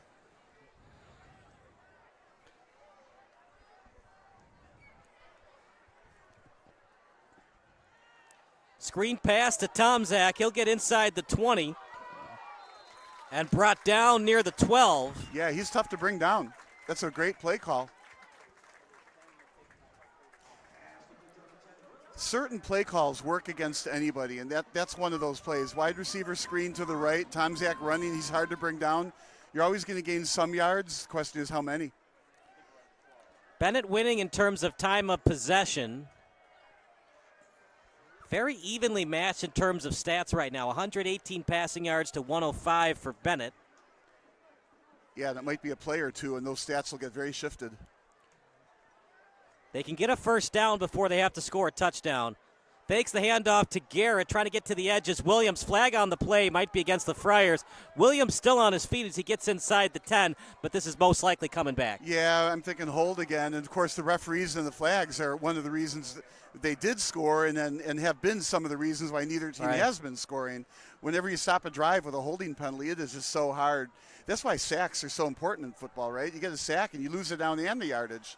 The football gods giveth, and then the football gods taketh away. Or replace football gods with ref. Right. This time it goes Bennett's way. Well, and that was a big time for it because that game, what did you say, they were down to like the 7-yard line or something? So this is turning out to be quite the penalty. Sir has a boot. If you're Fenwick, any kind of points here would be lovely. Yeah, any kind of points would give them that 2-score lead. First and 20 over the middle. Touchdown pass. Right on target to Pavelon. And almost a backbreaker against the Red Wings. Yeah, that penalty didn't matter. That was over the middle, deep, wide open. Great play call. And that's what we expected to see from Fenwick a lot earlier in this game. But 20-7, Sir can kick this over the fence, make it a 21-7 lead. Little behind Pavelon, but he caught it, did the rest. And now this should be a chip shot for Noah Sir. They're going to go for two. Out to the left, Pavelon. Did he get in? He did. 2-point conversion. They run the fake. 22-7 Fenwick. Just saying, I think Benet deserved that, right? Get the 2 points instead of the 1 point, the 15-point lead. So now if Benet is to tie the score, they're going to have to score twice and make at least one of those conversions. Great play call here from Fenwick. I wouldn't have expected it. When you have Sir and it's an automatic point, I wouldn't think you would take the, let's say 50-50 of a fake to get the 2 points. So we'll stick with the action. 22-7. I like the idea of a fake there. I do too. The only people who didn't like the fake are the ones that have the 10x10 squares and had 1-7. Well, for Benet, look, you have to rise above it. The 14 points that were scored by Fenwick to make it 14-7. Couple calls that didn't go your way. That time, the calls did go your way, but you couldn't make the adjustments on defense. Yeah, well, that's just a great pitch and catch. Williams is a really good quarterback, and when you have the tight end right over the middle like they did. No return here. That's a great strategy. If you have a kicker like this that can put it out of the end zone on the kickoff, that's what you do. You give up the ball at the 20. You're not trying to get it at the 1-yard line. You just want to give it up at the 20. They have to go 80 yards. When it can get returned, oftentimes it gets up around the 35 or the 40-yard line. Then they only got to go 60 or 65 yards for a score. So this is a huge, huge weapon that Fenwick has. Never mind the additional part of the potential long field goals. So you're down 15. You need any kind of points here. You need a long drive as you've got 6:20 on the clock. So you're looking to run at least 4 minutes of clock here, if not more. If it's fourth down, do you consider going for it instead of kicking the field goal? Well, I think they have to consider going for it fourth down almost anywhere. But if it's a long fourth in their own zone, no. But I think they want to get in the end zone any old way, regardless of the clock. Ooh. Now, was the ball down on the turf before the hit? Oh, clearly, yeah. The ball hit the ground, and then there was a tackle. And, again, it's really tough. I don't think I would throw a flag on that either. I mean, both players going in the same direction. It was just a collision after the ball hit the ground. We saw that on Sunday Night Football, Bills-Patriots. The ball was clearly on the turf, and they threw the flag. Yeah, I think they missed one. I think that should have been unnecessary roughness on Thies. Got to rise above it if you're Benet, but those are two calls that have not gone the Red Wings' way. 2nd and 10 at the 20. Little delayed handoff to Salvino. The Friars were not fooled and putting Clevenger in a tough spot, 3rd and long. Oh, 3rd and very, very long, and in your own zone. So, man, I don't know. I mean, I guess you could air it out and hope for, a completion deep. If it gets intercepted, how different is that than a punt? I think what you'll see is a pass to the left side, maybe across the middle, and then hoping to pick the rest up on the ground. But, unless they get 20 yards here, 10 yards here, I think they'll have to punt. Here comes the blitz from Thies. Clevenger gets out of it, still in the pocket, over the middle, high throw, and incomplete. Yeah, the guy was open, right? Yeah, try to get it to Albert again. Albert was open. And Albert is still on the deck after that really hard hit. You put your receiver in a real vulnerable spot by throwing it over his head. But it would have been the first down if it was caught. Just an absolute monster hit delivered to Albert. Yeah, and this turf is hard. So now Albert is the second Red Wing to get hurt tonight. We'll take a quick break. You're watching the Red Wings against the Friars here at Sports Broadcast Solutions.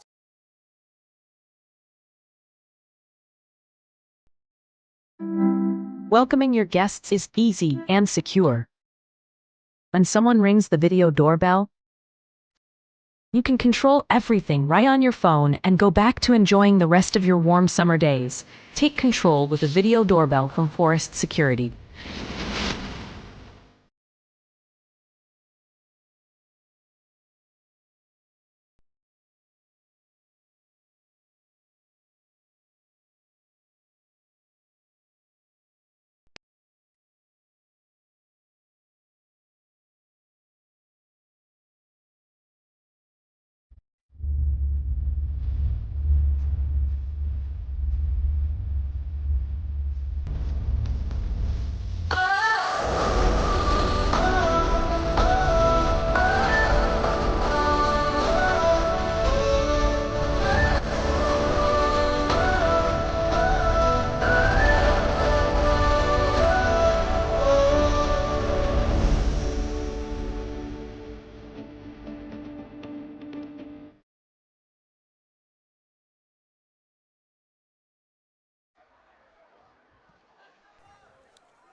Fran Madden was the guy who delivered the hit. And another player hurt. Nope, it's still Ben Albert. It's Ben Albert hurt on the play. It was Fran Madden who delivered the tackle. Yeah, that was a severe hit. I'm thinking that, since I play a doctor on TV, I'm hoping that it's just the wind knocked out of him and there's no injury, but it's taken a long time to get up. He was slammed to the turf, but that's what happens when you're in that vulnerable position in the air like that.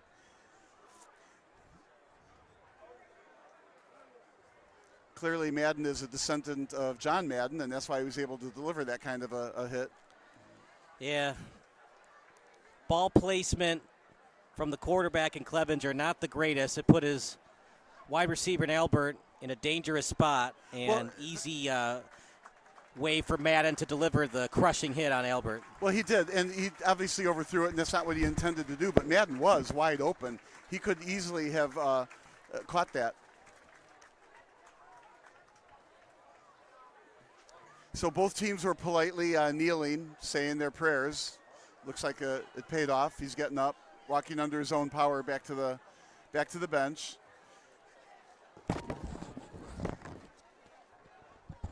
So we'll see if he returns later. Then we'll know if it's an injury. He just had the wind knocked out of him. Well, I mean, don't do it. Wonder what he was asking about. Welcoming your guests is easy and secure. You got it? We got to get going. When someone rings the video doorbell, you can control everything right on your phone and go back to enjoying the rest of your warm summer days. Take control with a video doorbell from Forest Security. So here we are in punt formation. So the question is going to be, how far will this punt go? So where will Fenwick end up with the ball? 4th and 10 at the 20. That one's going to be blocked, and Fenwick's going to recover it.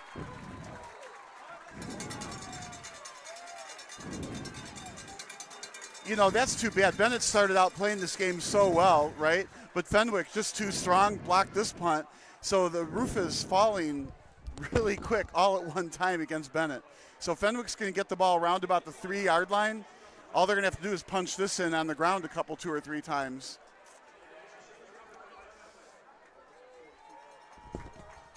Very big turn of events.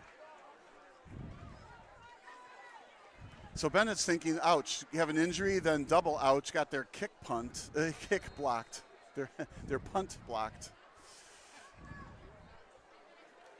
1st and goal at the 2.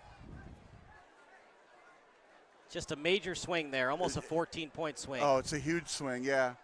So run off tackle, probably run up the middle. Thies, the patience, and the score.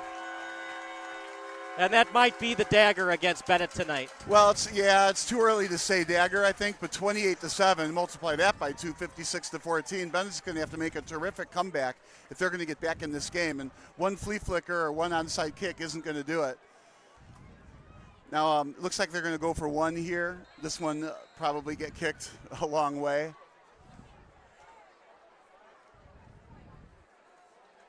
No Snap fake is there, this time. the hold, the kick, straight through the uprights. 29-7. We'll take a break. It's Friars 29, Red Wings 7 here on SBS.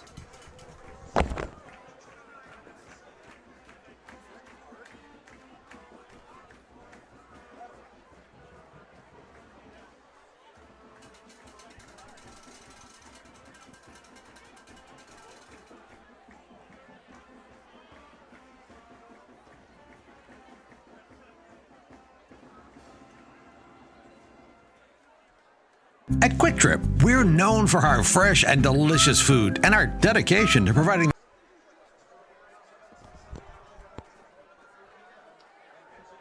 Well, did you go to break? You got to go to. Make sure when we're doing that, we're in break because they just saw the memory card stuff. 29-7. Got to be on your toes.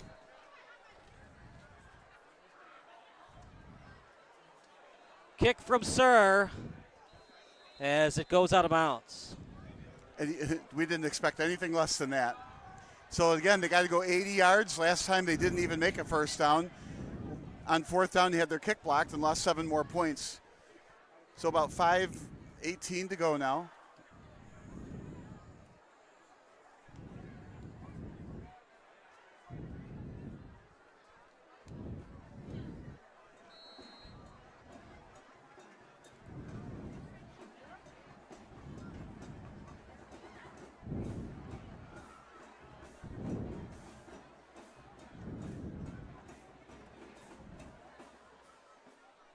First and 10 at their own 20. Showing blitz of the Friars. Hand off to the right side. Huge hit delivered on the sideline. You know, I thought he was going to get a lot more yards than that. Went to the right, but got tackled. Almost yanked down from behind. 5-yard gain, 2nd and 5. We're not going to call that a chunk gain, but right now, Ben will take that 5 yards, 2nd and 5. Clock kind of working against them. If they're going to score here, they got to score within these last 5 minutes. At least pull it within a 2-score game. 2nd and 4 with 4:40 to go.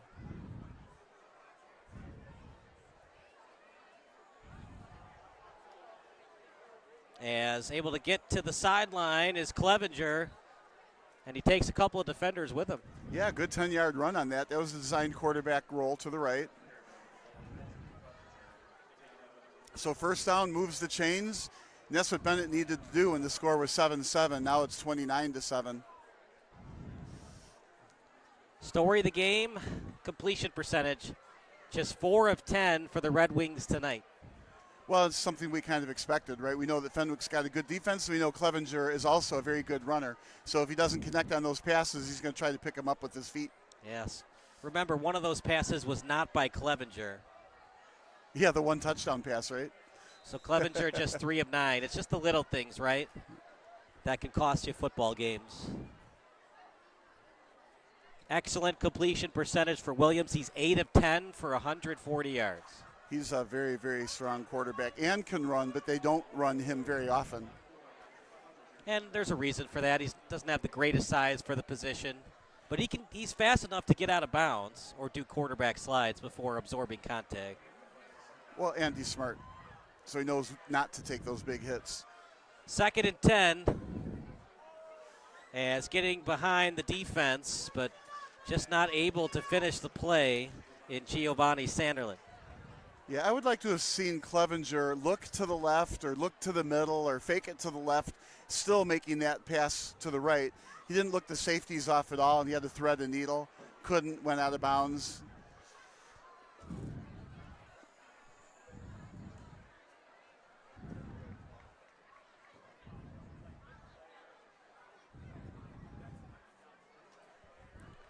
3rd and 10, ball on the 36.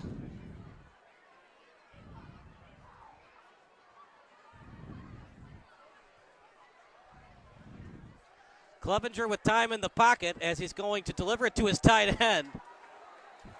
Just didn't get much yards after catch, delivering it to Lacus. Yeah, wide open, but that wasn't the play that was going to get you a first down. That happens a lot. What I like to do is run slants there so you can get yards after the catch. That was an out, so even if you catch the ball, you're not going forward.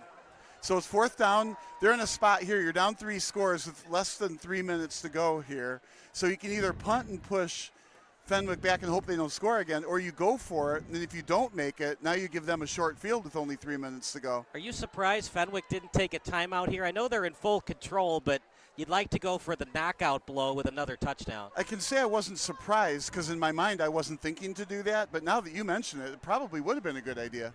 I mean, clock stops anyways on a first down. Yeah, but they just wasted 20 seconds by not calling a timeout there. This kick didn't go anywhere. This only gained about 4 or 5 yards net, right? So, yikes. Fenwick still gets the ball on relatively a short field. They may as well have gone for it with only that 4-yard gain. I'm wondering if it was supposed to be a fake kick. It was actually Diamede who kicked that, not Conway.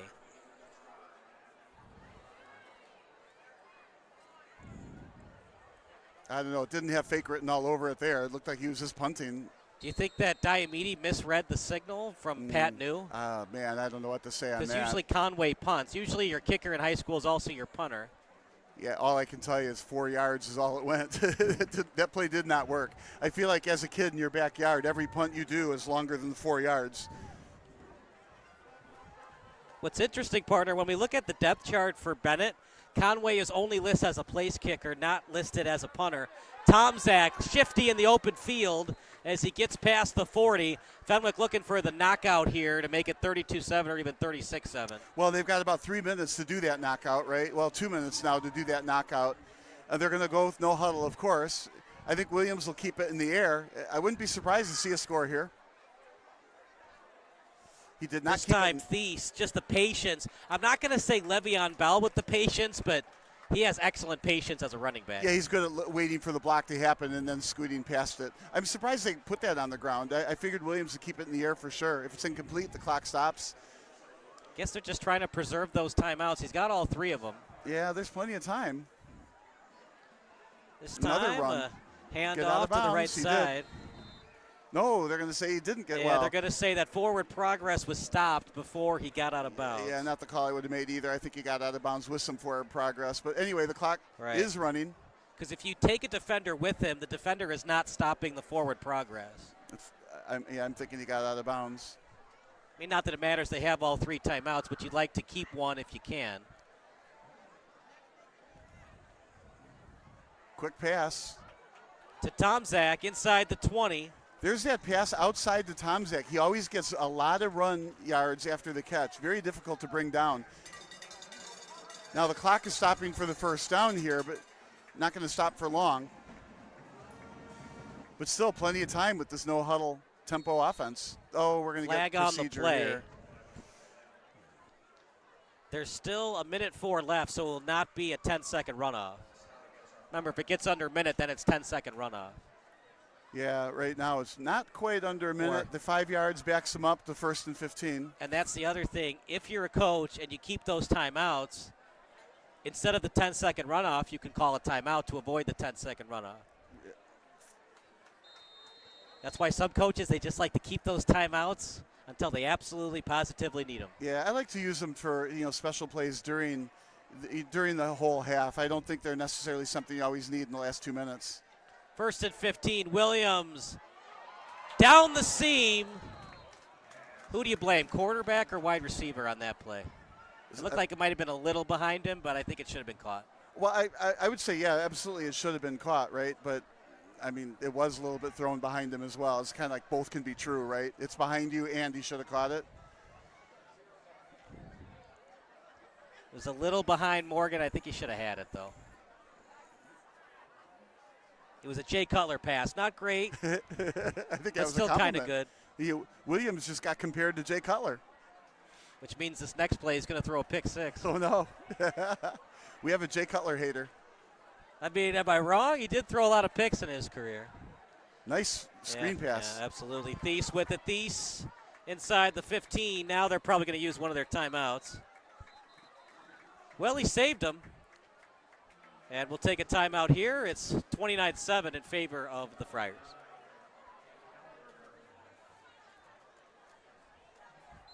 All right, forget it. Are you looking for some good food after a Fenwick football game? Then head on over to O'Sullivan's Public House. Located on Madison Street in Forest Park, O'Sullivan's Public House has daily drink specials alongside a year-round beer garden. Open daily from 11 a.m. to 1 a.m. O'Sullivan's PH offers dinner until 10 p.m. Even cooler, O'Sullivan's offers a late-night menu until 11:30 p.m. on Fridays and Saturdays. On the weeknights, O'Sullivan's has a late-night menu until 11 p.m. And for the fall season, O'Sullivan's will offer 20% off food for athletes and coaches following home Fenwick games. For more information, go online to o'sullivansfp.com.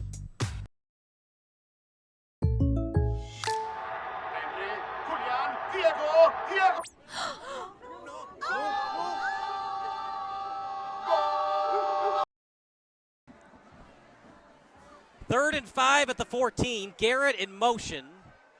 And Williams will roll to the left. Behind his intended receiver and Thies. He catches it, but he's going to lose yardage.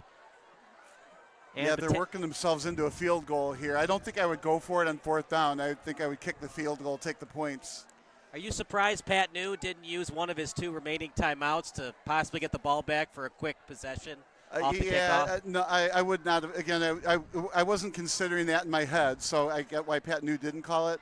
I think he's going to be happy to whatever the score is, to take this to halftime and, whatever adjustments he can do. So far, except for the onside kick and the halfback pass, the flea flicker, we haven't seen, much, surprises on the football field. So he had that set up and the onside kickoff set up, but after that, there hasn't been any special trick plays. Yeah. You think that's been the problem with Benet? It's been pretty predictable offensively since that flea flicker and the onside kick?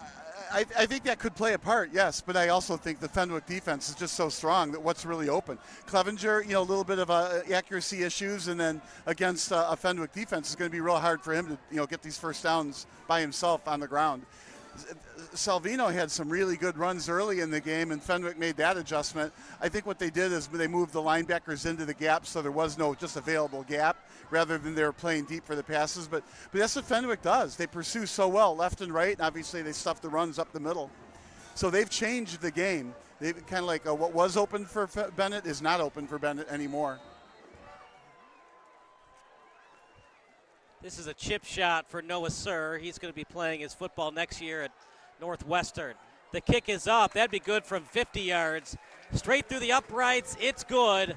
32-7. Final thoughts before we go to halftime. Yeah, Fenwick is absolutely rolling, 32-7. So, the accountant in me, right, 64-14.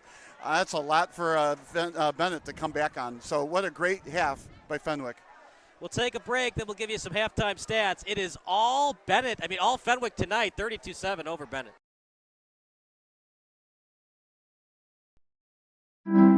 Welcoming your guests is easy and secure. When someone rings the video doorbell, you can control everything right on your phone and go back to enjoying the rest of your warm summer days. Take control with the video doorbell from Forest Security.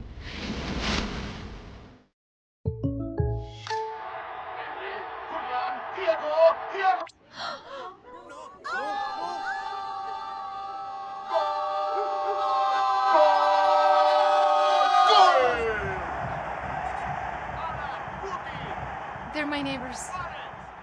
Come on in, guys. Bringing fans together. State Farm, official sponsor of Liga MX. Like a good neighbor, State Farm is there.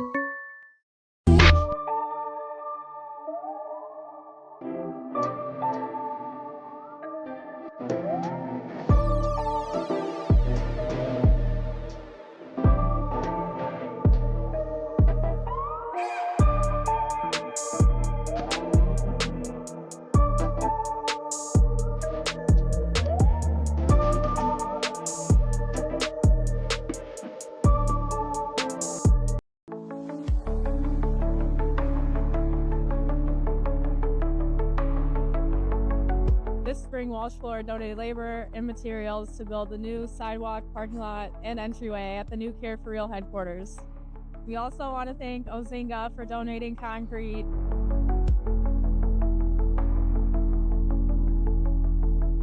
Care for Real has been the anchor food pantry here in the Edgewater neighborhood on the far north side of Chicago since 1907. Today we're standing in Care for Real's brand new headquarters. For 50 years, we have been nomadic throughout the neighborhood, renting space, and we are very excited that for the first time we will have our own building here in the heart of Edgewater. This space, we will have our food pantry and our clothing closet, as well as we're really excited we'll have a community room where we'll be able to have other nonprofit partners, social services here on site. Care for Real is extremely grateful for the contributions of Walsh Floor and our new parking lot here and all of the hard work that went into that. As we reach the final stages of the CTRPM project, we hope that our donation has a lasting impact on the community.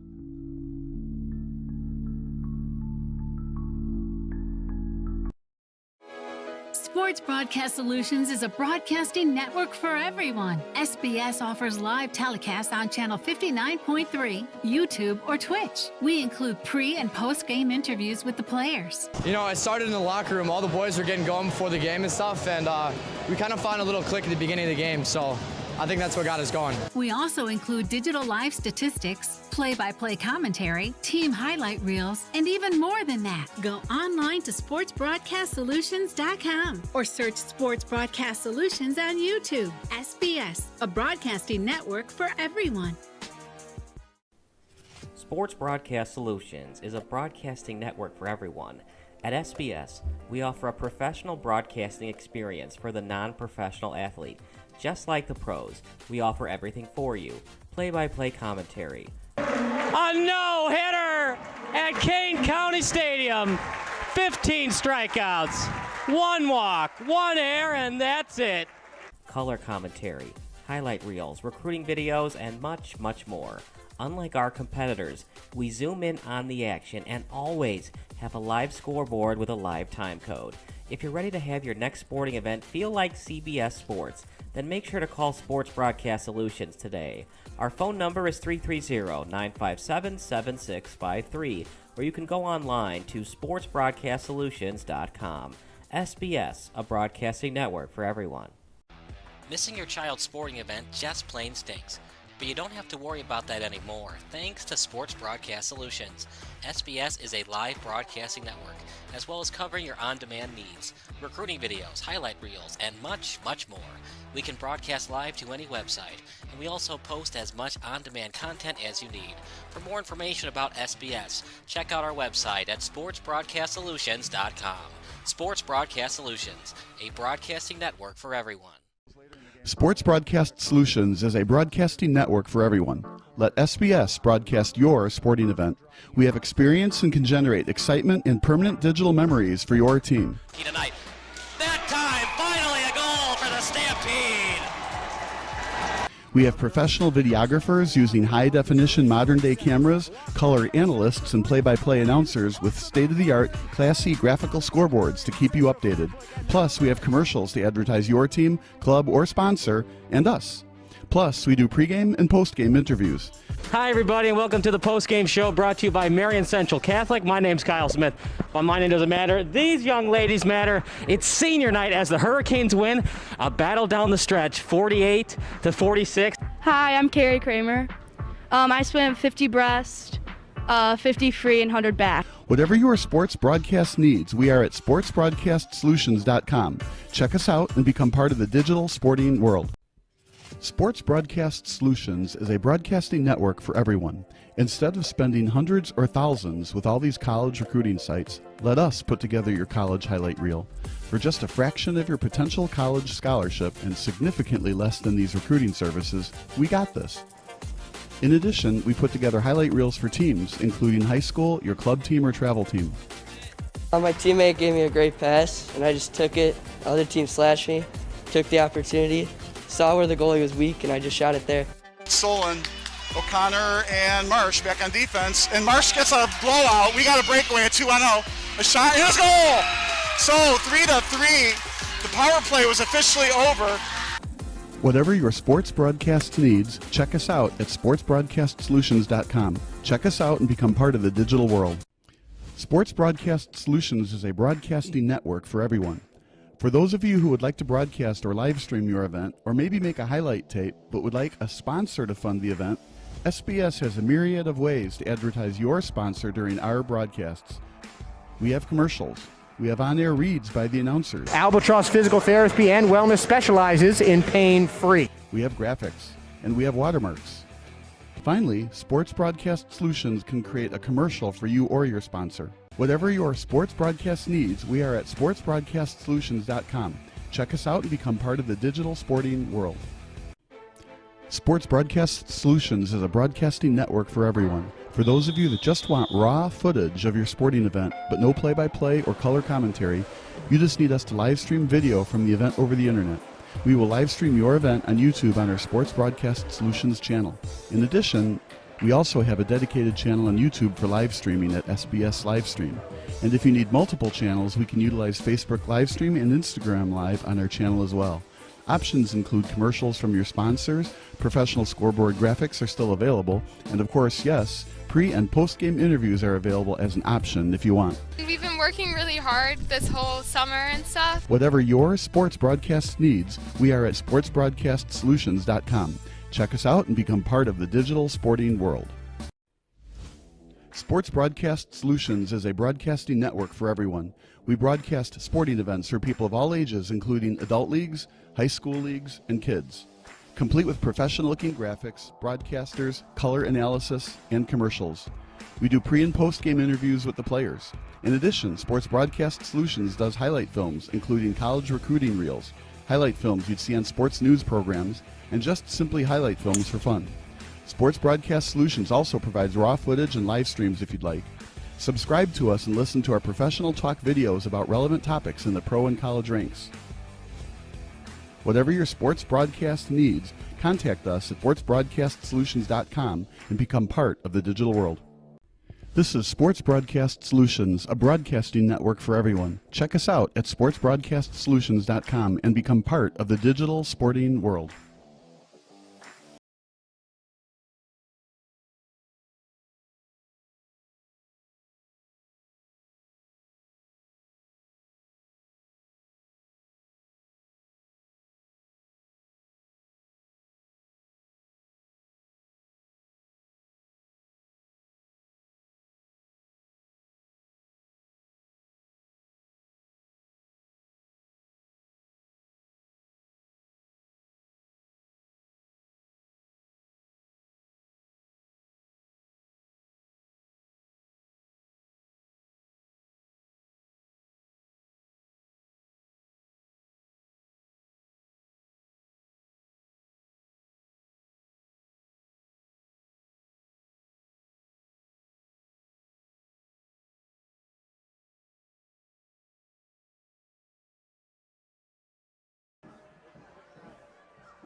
Let's make back to school season this year easier for you and your whole family.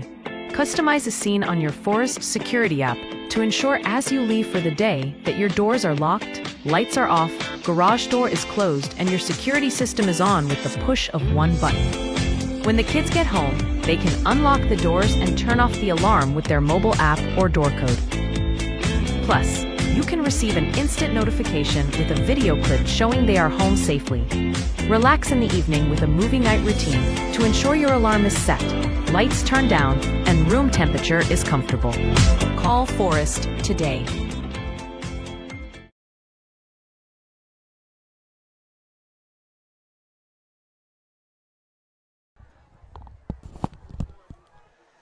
Kyle Smith alongside Bob Vilsaway, the halftime show brought to you by Old Sullivan's Public House.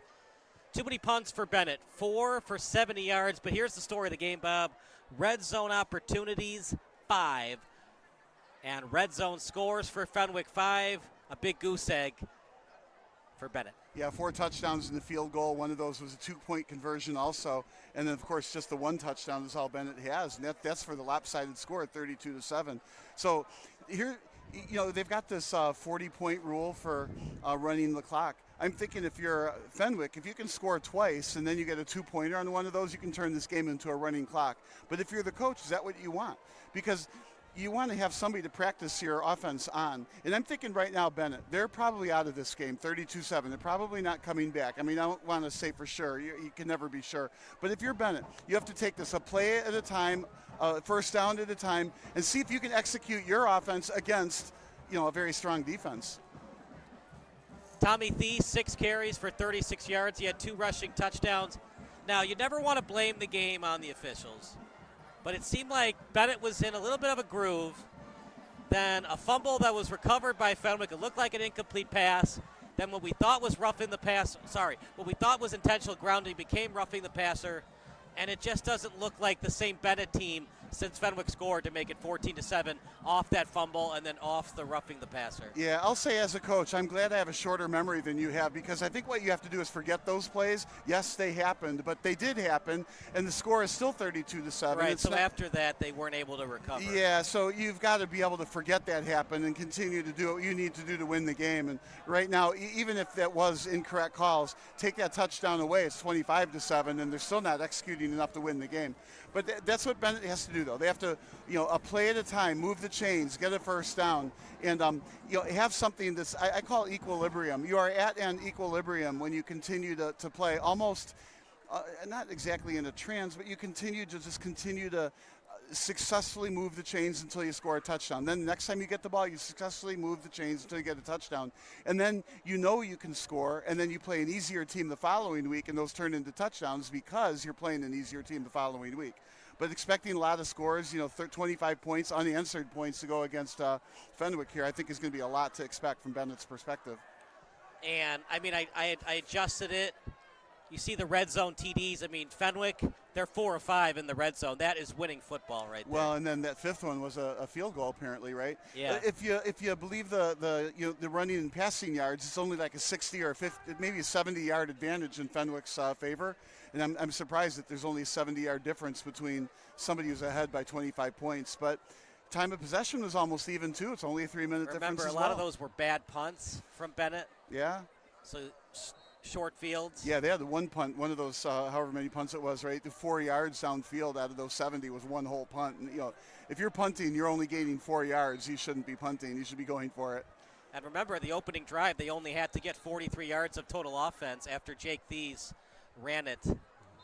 And what a terrific run back that was. Obviously, the best play of the game was that halfback, pass, for the 80-yard touchdown to open the game, but we haven't seen anything like it since. One wonders how different would the game be, that subsequent onside kick that went out of bounds. If that had gone 1 more yard, it looks like Benet would have gotten the ball. And then, I don't know how much of the game would still be different, but that would have been an interesting possession for them to have had.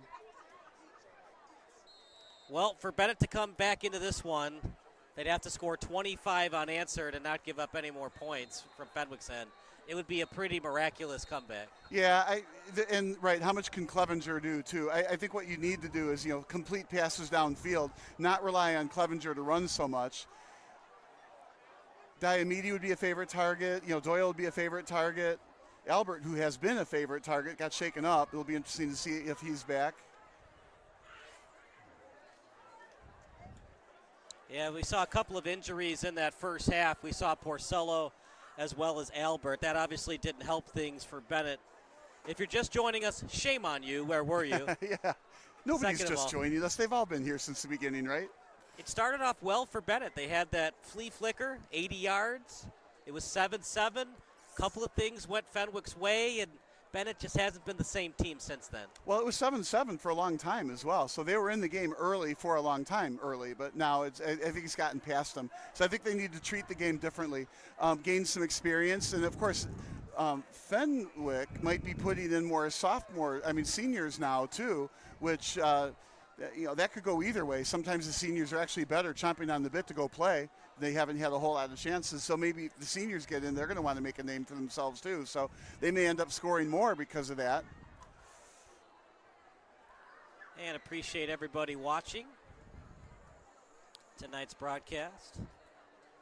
Matthew Hughes, Hans Wiese. That's a crazy name. It's definitely German. Benet will get the ball to start the second half. They got to score, and they got to score quickly and maybe get an onside kick after scoring. Well, that's if they want to win the game, too. But I think what they're going to have to use is the rest of this game for practice to see that their offense can work against a good team. Look at this kick from Sir. Look at the leg. Yeah, they're not going to exercise their kickoff return team against Fenwick. Why would you, right? The one thing that Benet does really well is kick returns and punt returns by Doyle. Getting that out of the possibilities for Benet. Right, and that's a great weapon that Fenwick has. Like I said earlier, you kick it. You don't kick it away from Doyle. You just kick it over his head. Long way to go to score. To win this game, Benet was going to have to control the time of possession. They kind of did that in the first half, but really it was in garbage time. Fenwick would score quickly, and then Benet would try to answer, and they couldn't. First and 10 at their own 20. Do they do it? Do they do another flea flicker? Yeah, no, I don't think they're going to go to the trick play. I think they're going to try to make sure that their offense can exercise against other teams. You know what that flea flicker reminded me? So when the Bears got dominated in the last ever game at Old Soldier Field, 33-19 was the final score, Eagles against the Bears.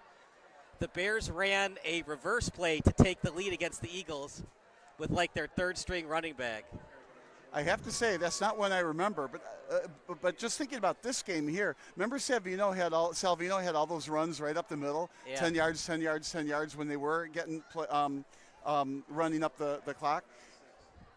Possession time. Well, here he got stopped right away, almost at the line of scrimmage. Only a 2 or a 3 yard gain on that. So that pass was complete over the middle. It's still a couple 2 or 3 yards short. So it's third down, and I think what we're seeing is what we expected to see. Benet is just exercising their offense, trying to move the clock. Here they gave him the first down on that. That surprises me a little bit. So it was a generous spot. Even the Jumbotron guy was a little bewildered by that spot. He had third down on the Jumbotron. Yeah. So, all right, so first down, they did move the chains, and that's what they need to do. The other thing, too, for Benet, we'll change the timeouts for you in a second. Both teams have 3 timeouts left. Benet might have to call a timeout to ensure that they score quickly. You don't want to take too much time off the clock because you're down by 25 points. Well, again, I'm not thinking that even Benet is thinking they're going to win this game. I mean, they're thinking that they're going to exercise all their plays, and if they somehow get back into the game by doing that, hey, that's great. That was an interesting tug of war there. Clevenger was handing it off, and it looked like he wanted the ball, so the running back wanted it. He had to tug it back out from the handoff and then run forward with it. So picked up, about 5 yards?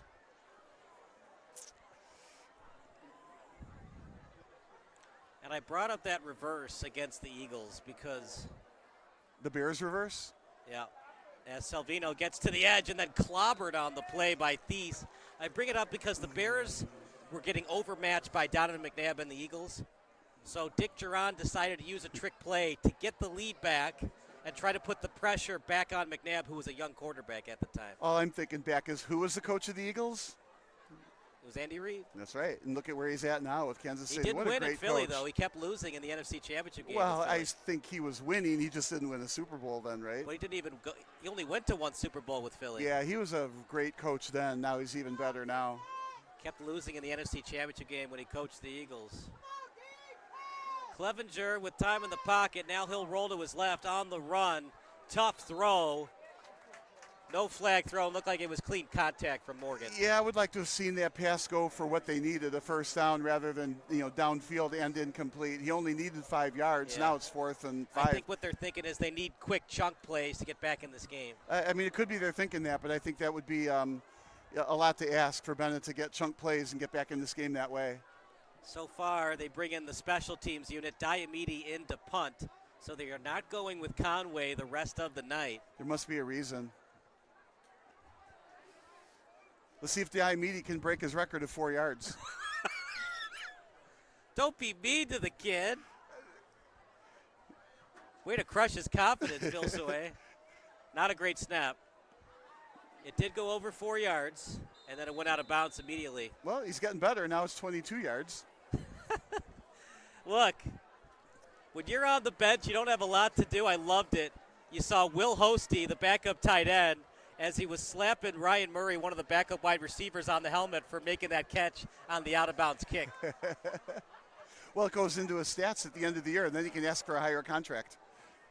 Sometimes I think that's why players down the ball. The ball's going to roll for another couple, 2 or 3 feet, or a couple, 3 or 4 seconds to go off the clock. But nope, got to down that ball. I need that statistic.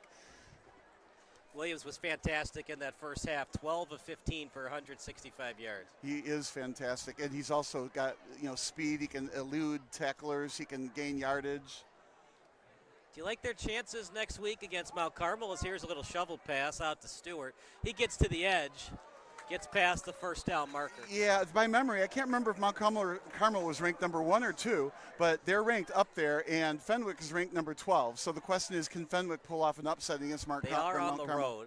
And Mount Carmel looked really good against Benet. I mean, really good. I mean, I joke about it, but Diomede was the quarterback, and we're like, welcome to the NFL. You're playing Mount Carmel over there. Good luck. I mean, what is he supposed to do, right?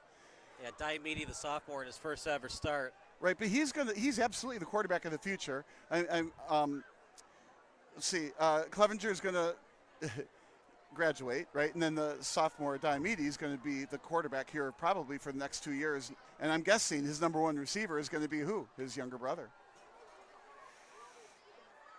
Williams still on his feet, a couple yards short of the first down marker. Kind of like the Thief brothers are just fantastic on Fenwick, right? And then the Diomede brothers are going to be fantastic on Benet. And I think you said thief instead of thief. I hopefully it didn't say that with a lisp. You better watch out when he's in the locker room. You might not get your phone back. According to Mr. Vilsaway. Just kidding, of course. Stewart with the catch. As that's near the 20-yard line. Stewart, he had a slow start to the season, but he has picked up in terms of catches for this Fenwick team. Well, and we talked about this before the game as well. Fenwick has a very diversified offense. They can run and they can pass, right? Good special teams, especially with Sir kicking field goals. So they're, if they're going to get beat, they're going to get beat by a very good team, and that's going to be one heck of a game. Every week, I get the Daily Herald, right, and at the top it says what the top 5 high school games are going to be. When that game happens, that'll be one of the 5. Cameron Garrett on that shovel pass catch. He had that kick return touchdown of 81 yards last week against St. Lawrence. And that's going to count as a pass completion on that forward pass. That's the thing, like if this were flag football, right, you can make that forward pass because there is no concept of a down lineman downfield. Right, correct. So you can pitch the ball forward on a sweep because there's no down lineman. I'm excited. We're going to be covering the quarterfinals next Friday. For flag football. I wish it were the finals, but I guess that goes on WCIU TV. Yeah. 2nd and 7, WCIU would be doing the semis and the championship game. Now, if you wanted to throw the flag, there it comes, right? So he got pushed, I think, from behind before he had a chance to catch the ball. Definitely, in my view, pass interference. And, of course, the referees have a listening device listening to our broadcast as well, and so when they heard that, they knew that they better throw the They've flag got too. the phone in their back pocket, and they've got it on 100% volume. Well, don't we have wireless headsets that we've given to all the referees? Well, I mean, if you got data on your phone, you could have the YouTube broadcast going up. You know, that's you look up a little bit, it's dark sky, right? Gorgeous night, not too cold. I brought my jacket thinking it was going to get chillier. I haven't needed it. But you look up, and the moon is gorgeous over there. Well, partner, Bennett's most likely going to lose tonight. They got to beat Nazareth next week at home to have any kind of chance of going to the postseason. Well, in Nazareth, I can't say I've been scouting them this year. I haven't seen them play this year, but they're a perennial winner, so that's going to be an uphill climb too. That's why they really wanted the win tonight. Steal one from Fenwick. Could it be a trap game for Fenwick? It started to become that, and then Fenwick, they got a couple of breaks that went their way, and they took advantage of them. Well, yeah, take advantage. They did. They're about to be they're in the red zone the 6th time here. Let's see if they can, punch in another touchdown. Jamin Williams on the design quarterback sneak, refusing to go down, and then finally is brought down behind the line of scrimmage. I'm all for quarterbacks running, except I think when you're up 32-7, that's not the play I would call. So what would I have done? Well, give it to your running back or roll out to the right, but not run up the middle on a quarterback drive. That just wouldn't be my style here. Maybe an option play. Well, clearly, and right now it looks like the receiver's off to the right. There's 3 of them. I would roll that way and pick which one I can throw to. They're going to split the wide receivers, hard count from Williams. The clock and the score very much in Fenwick's favor. Well, 5 receivers out there, so I think it's going to get thrown somewhere. 2nd and goal at the 11. Williams with time. Williams will roll to his right.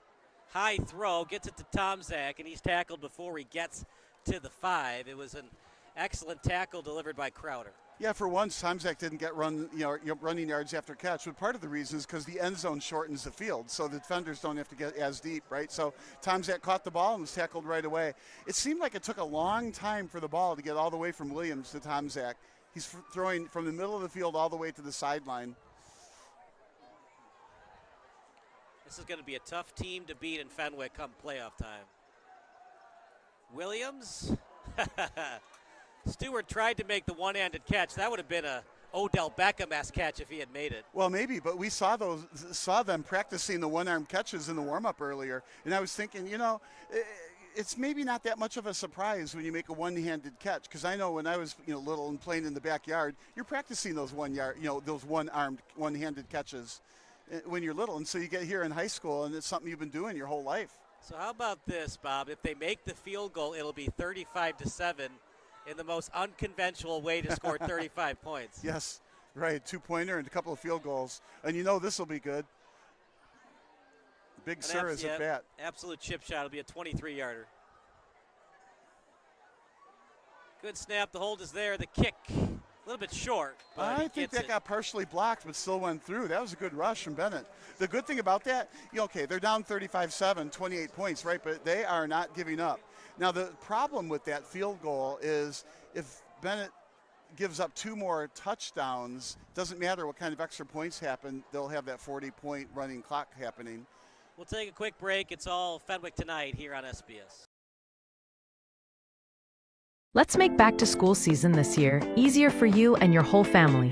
Customize a scene on your Forest Security app to ensure as you leave for the day that your doors are locked, lights are off, garage door is closed, and your security system is on with the push of one button. When the kids get home, they can unlock the doors and turn off the alarm with their mobile app or door code.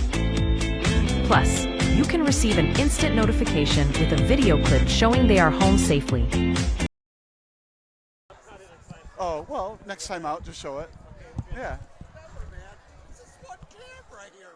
Yeah, well, can't you be in both places at once? 35-7. What a game tonight by the Friars. 16 of 20 passing for Williams for 193 yards. I think they need to move that kickoff back 10 yards just when Sir kicks it. Like, how we have handicaps in bowling and golf? That'll be his handicap. A handicap for the field goal kicker, right? Yeah, you're kicking it out of the end zone too much. Got to back up. Well, they've kind of solved that in the NFL, right? They've got that where the kicks go to the 1 yard line, and almost every kick goes to the 1 yard line. 80% completion percentage for Williams tonight. Yeah, what a quarterback. Hard to win games when you're giving up 80% completion percentage on defense from Benet. Well, and you have a supporting cast on defense, on your own defense. So Williams not only is a good quarterback, but he has a good defense too. Now we're going to see just how good. Sometimes football can be a simple game, right? The better quarterback. It's definitely been Williams tonight. Salvino tried to get to the edge. And whatever Battaglia said to his defense, they are fired up in the second half. Well, and they've kind of systematically shut down Benet. Benet was able to run up the middle earlier, and they shut that down, right? Then Benet, the halfback option they didn't stop. But now Benet can't run up the middle or run wide. Salvino's just got nowhere to go. And this is what happens with Fenwick. With that stout front line of those three players, the linebackers behind are able to pursue either in the gaps up the middle or to either side. So just a really well-executed defense. Other problem for Benet, they haven't been able to get it into the red zone tonight. Diamini, the intended target, about 5 yards short. Yeah, that ball fell harmlessly to the turf. He was open. If that ball was higher and I'll say more outsider, or if he had lofted it and put some air under the ball, Diamidi could have run under it. And Morgan was nowhere to be found on that coverage, so he's a speedy defender. This is just an impressive Fenwick team. We talked about the only game they lost, a 2-point loss to Montini. People forget they were actually down 18 points in that game. So they scored 16 unanswered to almost tie it and send it into overtime. Yeah, but you got to wonder, okay, you got down by 18 also. I mean, like they say, you have to play the whole game, including the first half of it. People forget the first time that Peyton Manning won a Super Bowl, he was down 21-3 in the AFC Championship game to the Patriots. It does happen, even to the best. 3rd and 11. A little bit of a low snap, delayed handoff. Salvino breaks off a tackle, but can't break off the second one. 4th and long. I think you just have to concede the defeat and punt here. Well, yeah, concede the punt to be, let's see, it was 4 yards and 22. Let's see if it can go further. I guess you could go for it, but I think it's obvious you're not going to win tonight. Well, that's what we were saying earlier. They just got to focus on moving the chain. First moving, the line of scrimmage. Moving the chains. Well, moving the line of scrimmage, then moving the chains, and maybe if you do it right, you'll get a score later. Going to be a tough one. At least they're at home next week against Nazareth. Nazareth coming into tonight, back-to-back wins of scoring 48 points. Yeah, Nazareth will not be an easy win. I mean, it just won't be. Nazareth is really good. You can get in with a 4-5 record. Nazareth did that a couple years ago, and they ended up winning the state title.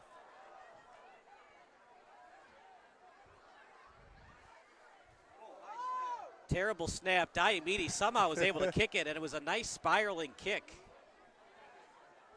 That was an athletic maneuver. I mean, that snap was way over his head. Did a great job using his receiver skills to catch the ball. Spun around using his running skills, right? And then punted it 22 yards using his punting skills. Yeah, we haven't seen Porcello and Albert a lot since they suffered those injuries.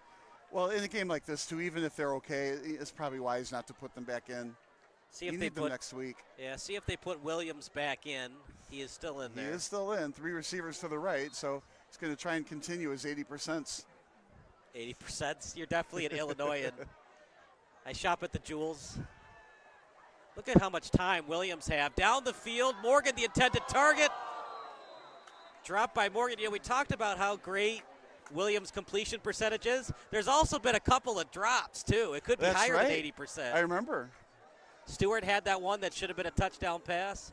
That one was going to be a large completion, if not a touchdown. Yeah, that was Giovanni Sanderlin breaking that up. It looks like Sanderlin was trying to intercept it and then misjudged it a little bit, but his fingertips hit it and then obviously changed the trajectory of the ball, and Morgan didn't catch it. Yeah, it was in Morgan's breadbasket, but you're right, Bob. I think Sanderlin did get a piece of it. Screen pass to Stewart. They've done it a lot tonight. We talked about it earlier on that pass to the side. It was the eyeballs went to the left to fake the safety out, right, and then threw it back to the right. So it creates a little bit more of a larger window to pass it into. Williams took the time to make that fake. 3rd and 5 at the 40. Wouldn't that be something if they beat Benet again 42-7 just like they did last year? Well, what was my prediction? 42-14. 42-14. I said 35-14. Yeah, I don't know if they're going to get that 7 points to make it 14. So I need a pick 6 here to get my prediction correct. And then victory formation the rest of the night for Fenwick. Well, we've seen that at the under levels. You know, when somebody's so far ahead at the younger levels, rather than, you know, continue to extend the lead, just victory formation it out and call it a day. Remember that game during the Belichick era? He beat the Titans like 61-0. Okay. And the Titans coach, I forget who it was, he was mad and he said that Belichick should have run victory formation instead of handing the ball off. And Belichick was like, you couldn't stop me. I'm not running play action or anything. I've just run in I formation all night. You can't stop it. 4th and 5 at the 40. I think as Williams with time. And a lot of room. He's going to be stopped short of the first down. Yeah, let's see where they mark it, though. High school's notorious for letting you have the first down, but he was out of bounds short of the first down marker. It looks like the line judge is short of the first down marker, so I think this will be a turnover. You surprised they went for it instead of doing a punt to try to work on pinning their opponent inside the 10? That would have been a good attempt, right? No, I am a little surprised they didn't punt, but they're so far forward in Bennett's half of the field. I think that's just part of their DNA. You know, you're 4th down in the other end of the field, you go for it. They're not trying to run up the score necessarily either. It's just that's what they do. And possibly, not that you want the other team to score, but you work on your 4th down, and if Benet stops it, then Benet has a better chance of scoring at the 35 than inside their 10. Yeah, I'm always a proponent. If you have an opportunity to practice something that you might use next week or next month or whatever. So if you're up by 14 points and you still have a 2-minute warning in front of you, use it. You know, practice to see if you can learn how to get your 2-minute warning for next week. Or use that 2-minute warning with your backup quarterback. You never know when that backup quarterback is going to be required. So I don't view it as running up the score. I view it as practice. There's nothing as good as game reps, right? Practice reps can only do so much. Yeah. Low snap for Clevenger over the middle. Dangerous play.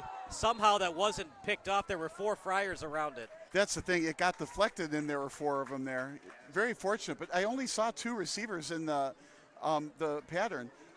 One deep left, and that one up the middle. That's the problem when you're down by so many points. You have to force these throws because you need chunk plays to get back in the game. Well, and you got to max protect your quarterback as well, and this is why. Clevenger's on the ground, and it looks like, I'm going to guess, he followed through and hit a helmet. So here's the replay. Did he hit a helmet? Clevenger might be going out for Diomede here. So you see the hit. It was a low snap. Yeah, he hit a helmet on the follow through. That probably hurt. Hopefully it's not like a broken hand or something. He also got hit right as he threw it. Well, and you're right. He followed through into the helmet of the tackler. I don't see the number of the tackler. Monahan on the tackle. It was actually very good pass protection that time by the left tackle and Jax Sciortino. Well, I don't know. If your quarterback is getting on his back after that, that's not good pass protection. Well, but, you know, it was over 3 seconds. Eventually the quarterback's going to get hit, right? And he got hit. And unfortunately, he hit the other guy's helmet, and I think we're going to see a different quarterback. So we should see Diomede. In fact, that is who's coming in. So let's see if he throws to his brother. Yeah, it might be a broken finger. You wish him all the best. Gosh, I hope not. You can play with it, but it's so painful next week playing with that broken finger. Yeah, it depends. I mean, I didn't play that much of a doctor on TV. Well, you said that it hit the helmet. You see him holding his arm. Yeah, it doesn't necessarily even mean – it just looks like he's holding his hand afterwards. It just isn't going to go well. Hopefully it's not anything more than a jammed finger, and he'll be back next week. It's hard to see somebody walk off the field with an injury like that. You've had 3 major injuries. Not only are you getting your butt kicked, but 3 major injuries. Well, freaky things, too. It's not like, you know, they're hitting you harder, and that's why you're getting injured. It's one thing to lose badly, but also when you lose 3 of your key players, including your quarterback. Yeah, you need to stay healthy. You know, partner, as we get closer to the end of this game with 1:27 to go in the third quarter, the trade deadline's coming up. Do you think the Ravens are going to be in full sell mode and they're going to get rid of some of their key players, including Roquan Smith, to shed some of that salary? My opinion would be no. I think they won't shed anybody like that. Okay. That's just what I think. A lot of salary they have on the books for next season. Yeah. Lamar Jackson still pretty young, but You never know with running quarterbacks. They take one too many hits like RG3 did, and then he just was never the same after that. Yeah, you're a big Jackson fan, that's for sure. 4th and 5, and Bennett's basically just going to give him. Look at this punt. Got a hold of that one. It's a different punter? Well, it's a lot easier to do when you're down 28 points when the pressure's off. Or right? put a different punter out there who maybe had a little bit more history playing soccer. Number 44 was the kicker on that one. Not on the roster. Well, they do that to you on purpose. So they grabbed him from the JV squad, put him in this game just to make that kick. But obviously a very, very good punt. So we don't know who number 44 is, but that was a great kick. You had one job, Pat New, to give us the right depth chart, and you blew it. Call to the bullpen. Yeah, right. Get the righty up. By the way, who do you like tonight, Mariners or Tigers? Game 5, elimination game. Yeah, I'm going to say I'm the wrong guy to ask, but I'm going to bet that the Tigers are going to win it.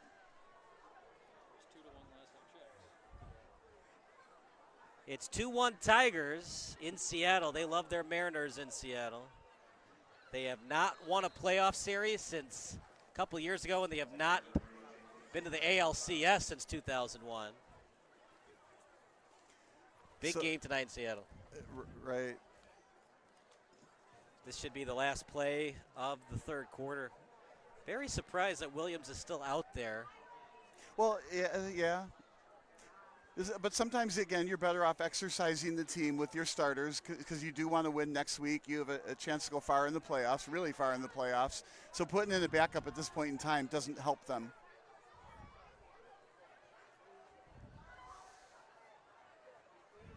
Flag for holding there. Yeah. That's a shame.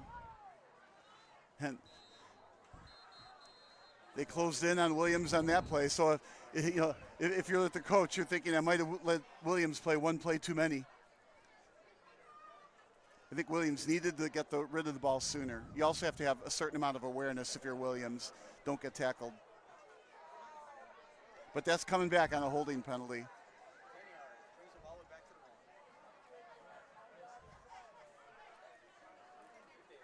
Half the distance to the goal. Because Fenwick is up by so many points, if it's a bad snap or it's a fumble, you can actually take the safety because you're up by so many. Yeah, and it's late in the game. I mean, obviously they're trying to win the game and make sure that happens, but you feel like 2 scores, the clock would run pretty quick. So Benet declined the penalty. I'm a little bit surprised by that, but because they were at the 11, it would only have been half the distance of the goal. And the down is worth it. 1 down to get a first down, it's over. A long pass. Underthrown, Stewart goes back for it. And when you're up by 28, you can make play calls like that. Another good defensive stop by Giovanni Sanderline. Sanderlin. He made a good stop on that. Now they just need 20 more stops and they'll win the game. Or a couple more interceptions or something. Well, a couple interceptions, not a couple more interceptions. You remember when Matt Schaub was playing quarterback for the Texans? Okay. He went through a streak where he had 6 consecutive games of throwing a pick 6. So a local restaurant in Houston, they renamed one of their specials the pick 6 sandwich. How brutal is that? That's definitely on the brutal side. He was a good player, though, for many years with the Texans. Playing the quarterback position is tough, though. One day you can just lose it. Oh, that's a booming kick. That's why he's going to be a Wildcat next year. Doyle fumbled it. He goes after it. Who got it? I'm not sure he got it back, did he? He did. Nearest ref said yes. Yeah. Went against the law of probability there. There were 2 Friars around it. Doyle somehow got it back. Yeah, that was a booming kick. Wow. And somehow the quarter still has not ended. We got 6 seconds left. So you're saying Northwestern's going to get a kicker and a punter? You know how they're going to win next year? By always running the Wildcat formation. Oh, no. What is Noah the kicker's favorite line from Oliver Twist? Noah the kicker's favorite line from Oliver Twist. No idea. Please, sir, can I have some more? And you don't even have a day job to quit. That's not fair. Ball at the 46. See what they want to do here. Probably a running play. It was whatever they do, the clock will stop after 6 seconds. Diamede now at quarterback. Quick throw, another hammering hit. That time it's by Thies, and what a way to end the quarter. Yeah, this is one of those passes I don't like to throw. You know, you turn around, some players call it a button hook, but you turn around, even if you catch it, you can't go anywhere. All you do is you get the yardage of the catch. That's it. I like throws that you can catch it and then get, after catch yards. That wasn't Yards one after of them. catch, yeah. And I think that's what made Green Bay so good over the years. It's just a constant slants, and you got to use. It's hard to stop those for one. Second, you get so many yards after catch. We'll take a quick break. Fourth quarter coming up here on SBS, the broadcasting network for everyone.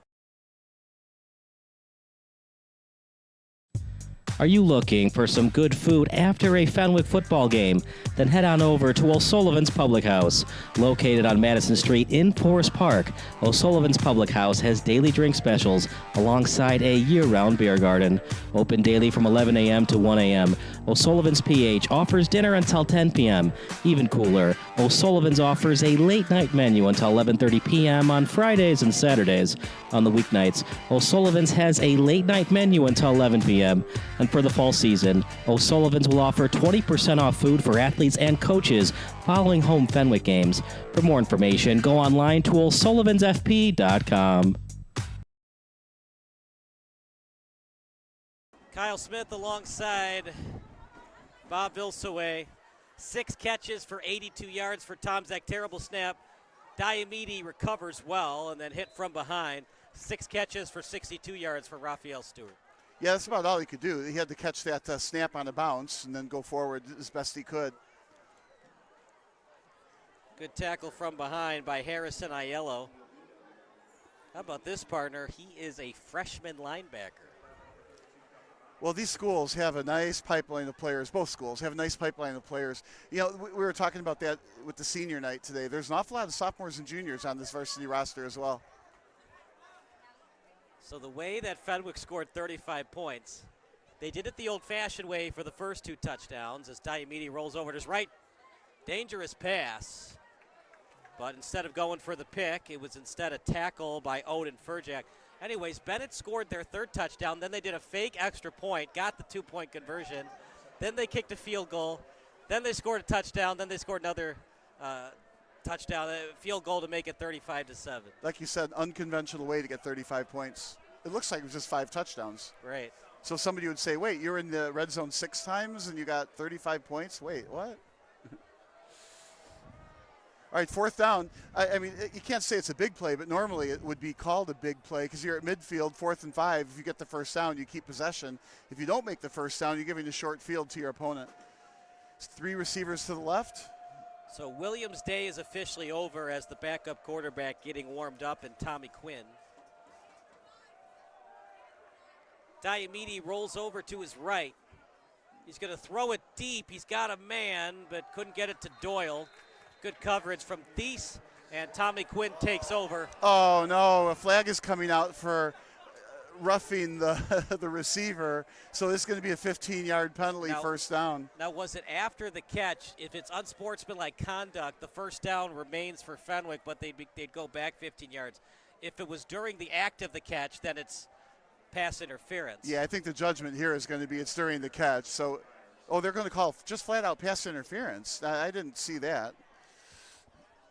So you watch it one more time. Diamede throws it downfield. I don't think so. It looks like he's getting the hand in there on the waist before the ball is there. Okay, I guess. Well, first down, I wouldn't have called that myself. The football gods giveth, and they take it away. We talked about those 2 calls that went Fenwick's way in the first half. And that's the thing, right? So, yeah, those 2 calls didn't go Bennett's way, but now things are going Bennett's way. How do you rise above it, and how do you take advantage of it? Yeah, a little too late for that. But I thought that ball was down, and then maybe it was a excessive tackle after he didn't catch the ball, but instead it was a pass interference. I didn't expect that. Yeah, I thought it might be unsportsmanlike conduct, but the first down would remain for the Friars. Yeah, I didn't see the contact before the catch. Whatever. Yep. There were a couple of calls as Salvino up the middle. Good runner. If they can score here and get the onside kick, things would get slightly interesting. Well, the more important thing is if they get the score here and then Fenwick gets one later, my prediction will be right on. Because it's never about the players, it's always about you. That's right. And only if I can get the prediction correctly. Well, we had one game. What was the score? 49-7. We predicted it right, but the final score was 48-7. We were off by 1 point.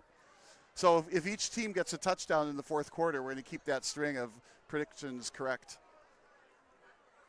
Benet finally rolling with their backup quarterback, but is it too little too late?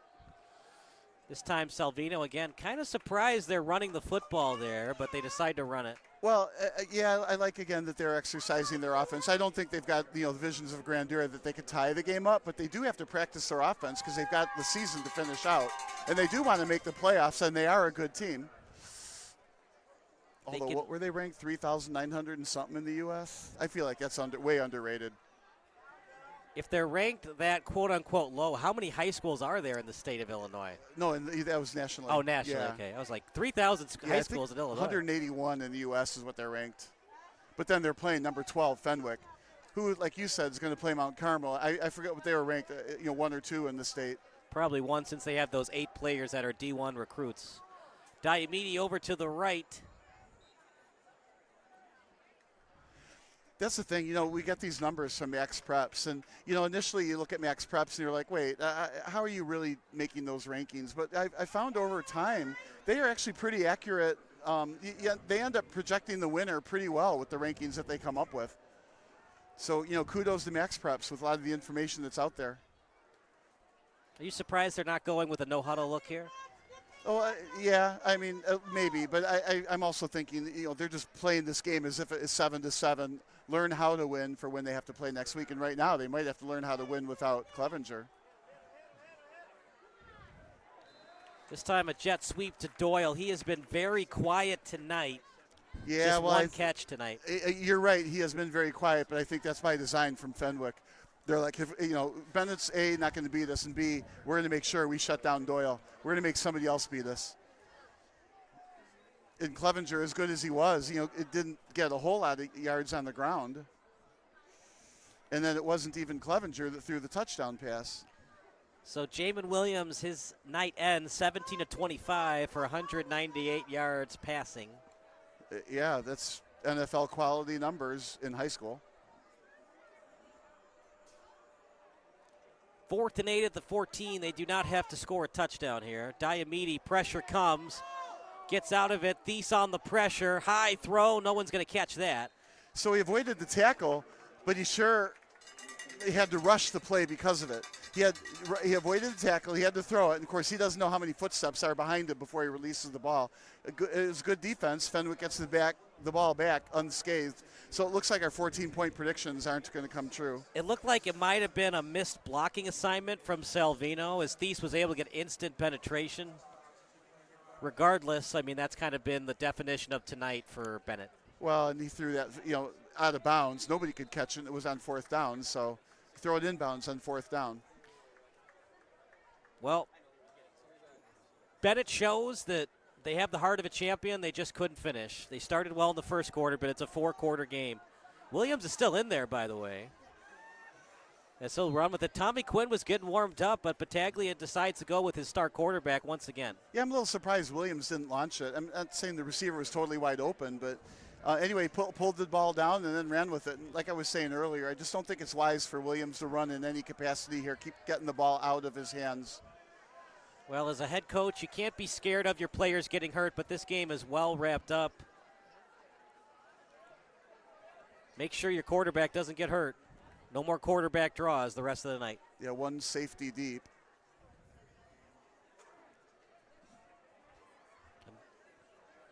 I'm borderline shocked that Quinn's not in the game as he's still getting warmed up on the sideline. Still on his feet as Stewart finally driven out of bounds by Doyle. Raphael Stewart having himself a heck of a night last week with that one-handed touchdown catch. Sometimes I wonder if quarterbacks warm up on the side to kind of hint to the coach, I want to go in, coach, I want to go in, coach, but the coach never said to Quinn, go warm up. Now, I'm not saying that's what happens, but I wouldn't be surprised if sometimes quarterbacks go on the side to warm up anyway. Well, I thought he was going in, but he's not in. Well, he did that on purpose to fool the announcers. Look at this. Run. Right up the middle. Half step on the D. Touchdown Thies. Nothing but green in front of him. The exclamation point on a dominating win tonight at Triton College Stadium. An absolute beatdown by the Friars against one of their rivals in the Red Wings. Yeah, I don't know, 80-yard run. What a great run. Boy, did he flash some speed on that. Broke up the middle. Nobody could stop him. So the ball was spotted at the 32. It's a 68-yard run. Look at the speed by Thies. Yeah, he outran the defense there. All right, we expect this kick to go into the parking lot over the fence. If they kick it, will they go with another fake PAT? No, they wouldn't do that up by whatever this is. The fake PAD, and then they do an option play? A double reverse. Snap is there, the hold, the kick is good. It's all Friars tonight. 42-7 here on SBS, a broadcasting network for everyone. Are you looking for some good food after a Fenwick football game? Then head on over to O'Sullivan's Public House. Located on Madison Street in Forest Park, O'Sullivan's Public House has daily drink specials alongside a year-round beer garden. Open daily from 11 a.m. to 1 a.m. O'Sullivan's PH offers dinner until 10 p.m. Even cooler, O'Sullivan's offers a late-night menu until 11:30 p.m. on Fridays and Saturdays. On the weeknights, O'Sullivan's has a late-night menu until 11 p.m. And for the fall. We've got a score update for you. Top of the 8th, Tigers 2, Mariners 2 in Game 5 of the American League Division Series.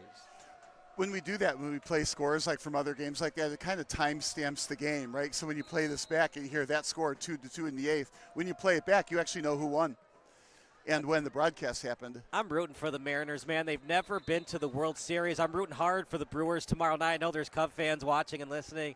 I'm sorry. Jeremy Burnett was my favorite player growing up. They've never won the World Series, and the Mariners have never been to the World Series. And the Brewers, if you remember, they played that 1 year in Seattle as the Seattle Pilots, and then they moved to Milwaukee. Yeah. So it's kind of a battle of Seattle versus Seattle if they played each other in the World Series. I could never hope for the Brewers to beat the Cubs. It's not in my DNA. Who do you like tomorrow, Brewers or Cubs? Of course the Cubs. Well, you think the Cubs are going to go to Milwaukee and pull off the upset? Well, that's the expectation. That's the expectation, even though bet. the Brewers had 5 more wins in the regular season than the Cubs did? I will never root for the Brewers. No, to I'm beat just the saying, Cubs. who do you think is going to win? I'm still going to pick the Cubs. Going to pick the Cubs? Yeah, go Cubs. 1st and 10 at the 20.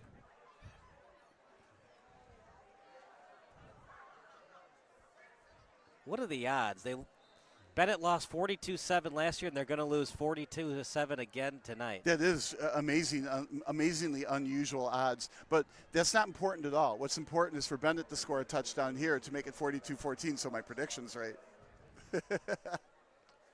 You're like that ref that makes calls at the end of the game to make it more about you than the kids. Some of the leagues appear to be rigged sometimes, don't they? Here,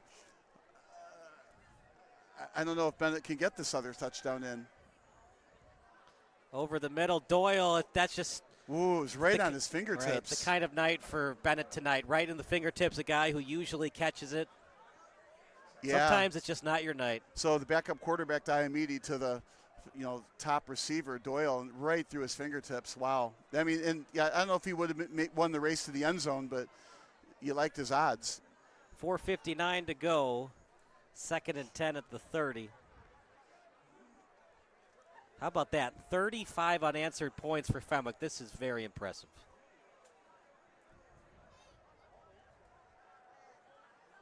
Looks like he's going deep again. Diomede, and how about this? And dropped. Intercepted. And then caught by Fenwick. That is not on the quarterback. That was right in the hands of the receiver. It's going to be listed as an interception on the box score. But that's one the wide receiver would love to have back. Yeah, and I'm pretty sure that wide receiver was Diomede, his brother, number 8. Yep. Right off his fingertips. Right. So, hey, brother, you cost me an interception here. No Xbox playing for you tonight. Yeah, right. Gonna have to run some laps around the house. How fun for that family, though. You got the quarterback and the receiver. in the same house. That's fantastic. Now, don't quote me on this, but I believe that Peyton and Cooper Manning went to the same high school. Don't quote me on that, but I do believe that Peyton threw touchdown passes to Cooper. Well, I would never bet against your knowledge of trivia, that's for sure. I believe that Peyton was a sophomore and Cooper was a senior. And according to the Manning family, Cooper is the most athletic of the three Mannings. Well, he's got a long way to go to prove that. No, Cooper is the older brother. Arch Manning is the son of Cooper.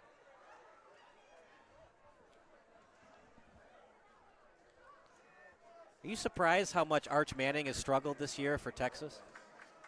Yeah, actually. I thought he would, frankly, do better. That kind of explains why Ewers was the quarterback last year, right? Right.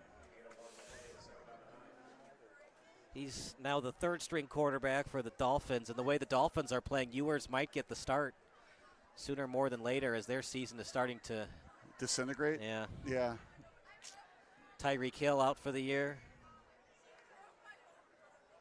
Pavillon in motion. He's had an excellent game. Quinn now at quarterback. Handoff to one of the backup running backs. No running room for him, as was a handoff to Robles, the senior. You know, I just get the picture that I think we've seen the last of the scoring in this game. They'll probably keep most of the game on the ground. They've got some subs in both teams, so we might be a final here at 42-7, just like last year. It's like you said, what are the odds? So 3rd and long here. Well, we talked about those red zone opportunities. They were non-existent for Benet tonight. You got to be able to push that ball downfield, and when you can't win ball games. Well, especially against a team as talented as Fenwick. Right. And again, I can't get out of my mind they're the 12th ranked team in Illinois. They are a strong group. Look, we all love 50-yard touchdown passes and 40-yard runs, but you got to get that ball inside the 20 to have a chance to consistently win football games. Either that or get really good at flea flickers. Hook and ladder, Statue of Liberty plays. Quinn still with it. That was a tough roll to the left. Nobody there on the reception, no receiver anywhere near it, but he had to get rid of it. He rolled left. It's a tough direction to roll. So 4th down, we're going to see a punt. So we saw the flea flicker tonight. What's your favorite trick play in the history of football? Well, I've always, as a kid, I've always enjoyed the double reverse. Yeah. So, you're running this way, then that way, and then back the other way. And what's fun, because then they get around the edge, especially in the old days where the linebackers weren't like 4'4" and 250 pounds when they're running 40-yard dashes. So now, back then you get around the edge. Now you do that double reverse, and the pursuit is just so fast. Which of these three plays do you like the best? Flea flicker, hook and ladder, or the Statue of Liberty play? Look at that pitch and catch. It was a nice grab. Statue of Liberty, I feel like it's got no use. Let's see, the hook and ladder, we never see it. I think it would be way more effective to use it. Remember, though, when Boise State beat Oklahoma in the Fiesta Bowl, they ran the hook and ladder, and then they ran the Statue of Liberty in overtime. Right, they pulled them all at the same time. But my favorite of all that is a hook and ladder. And I don't know why they don't do that more often. It just should be part of the vernacular. Catch the ball over the middle, toss it back to somebody doing a crossing pattern behind you. I think they gain a lot of yards, and it would also keep the defenses honest. Another roll left. So they go with the third-string quarterback now on this play, as we saw him last week. That's Miles Hill, the younger brother of Merrick Hill, who we saw a couple years ago. So that Hill goes on for miles and miles. Is that what you're saying? What happens when he turns 65? He retires. No, he'd be over the hill.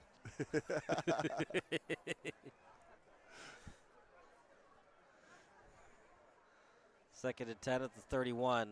Can they score again? Going to the end zone. Tight window. Nope. Very well covered. Yep, trying to get it to Scudiero. So between the defender and the sideline, there's nowhere to catch that ball. Bob, who are your 3 stars of the game brought to you by Forest Security? Oh, who would I pick? Well, clearly Williams. Okay. Raphael Stewart?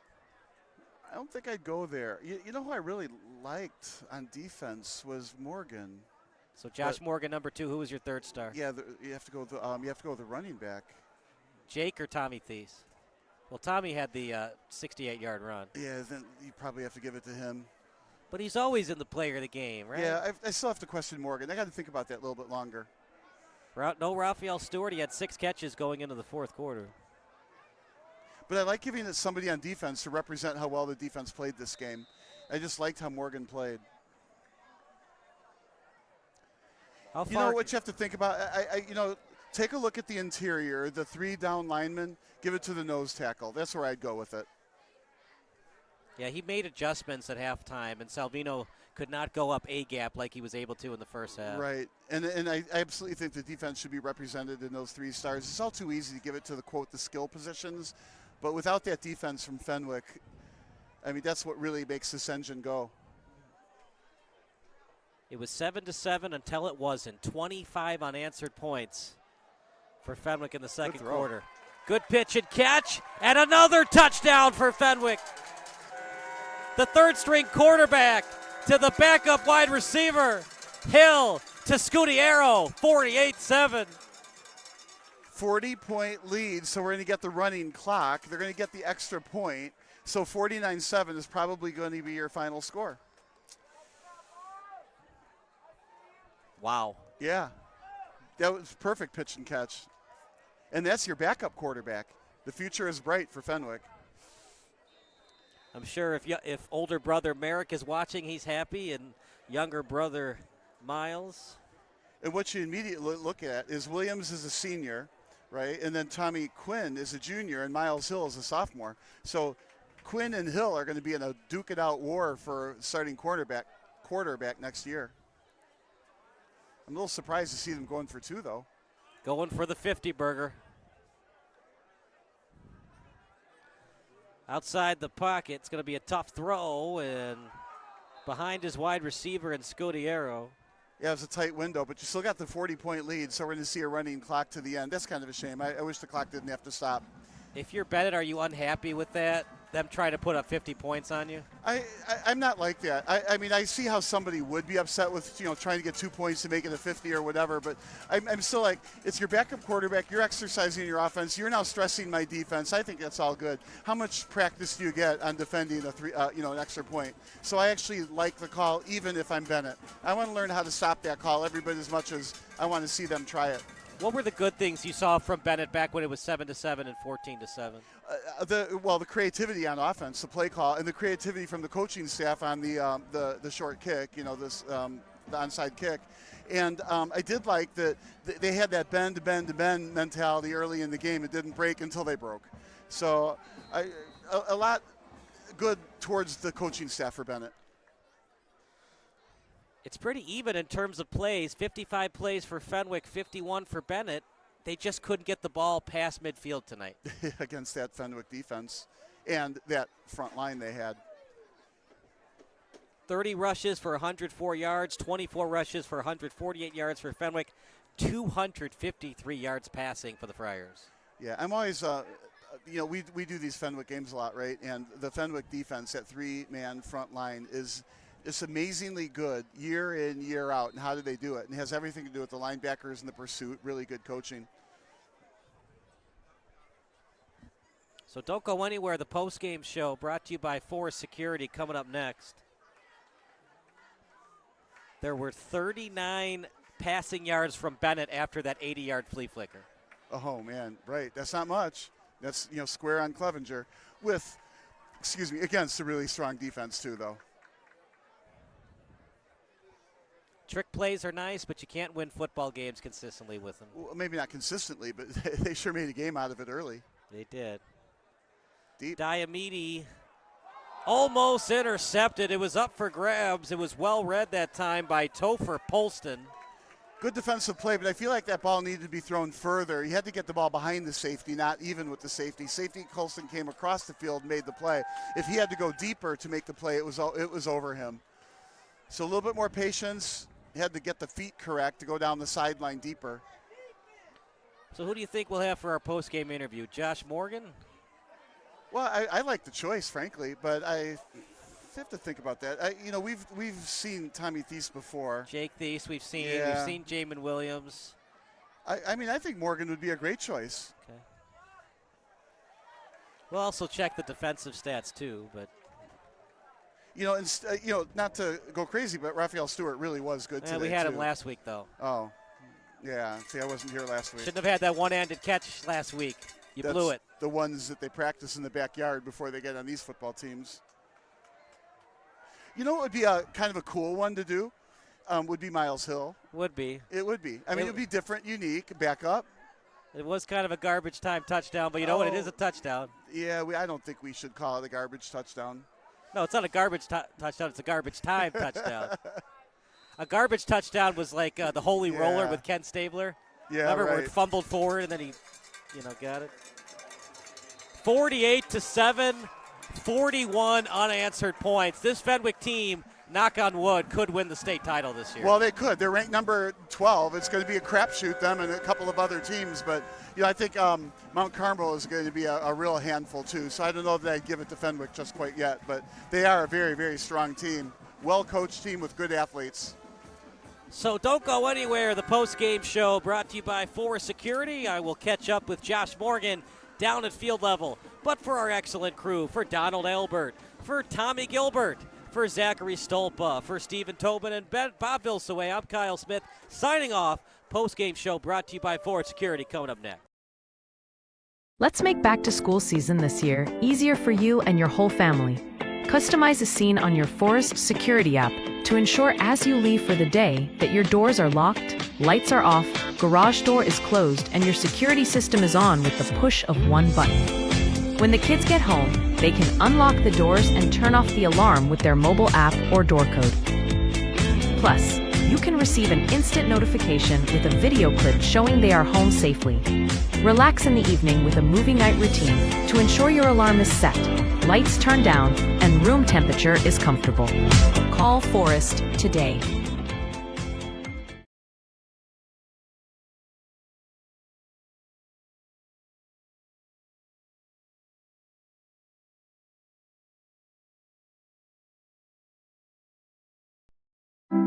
Welcoming your guests is easy and secure.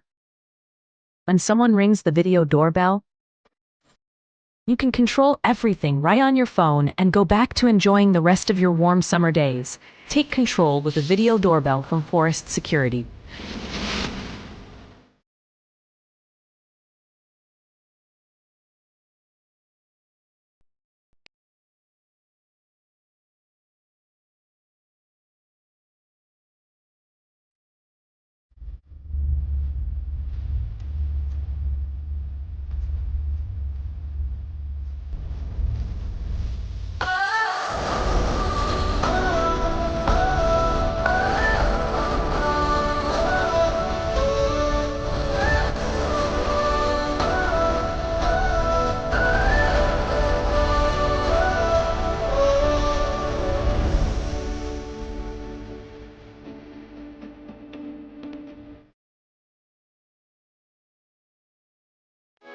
Sports Broadcast Solutions is a broadcasting network for everyone. SBS offers live telecasts on channel 59.3, YouTube, or Twitch. We include pre- and post-game interviews with the players. I started in the locker room. All the boys were getting going before the game and stuff, and we kind of found a little click at the beginning of the game, so I think that's what got us going. We also include digital live statistics, play-by-play commentary, team highlight reels, and even more than that. Go online to sportsbroadcastsolutions.com or search Sports Broadcast Solutions on YouTube. SBS, a broadcasting network for everyone.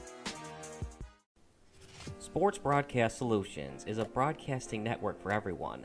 At SBS, we offer a professional broadcasting experience for the non-professional athlete. Just like the pros, we offer everything for you.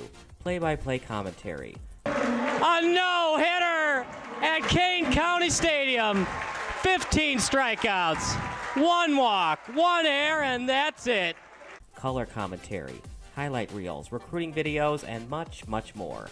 Unlike our competitors, we zoom in on the action and always have a live scoreboard with a live time code. If you're ready to have your next sporting event feel like CBS Sports, then make sure to call Sports Broadcast Solutions today.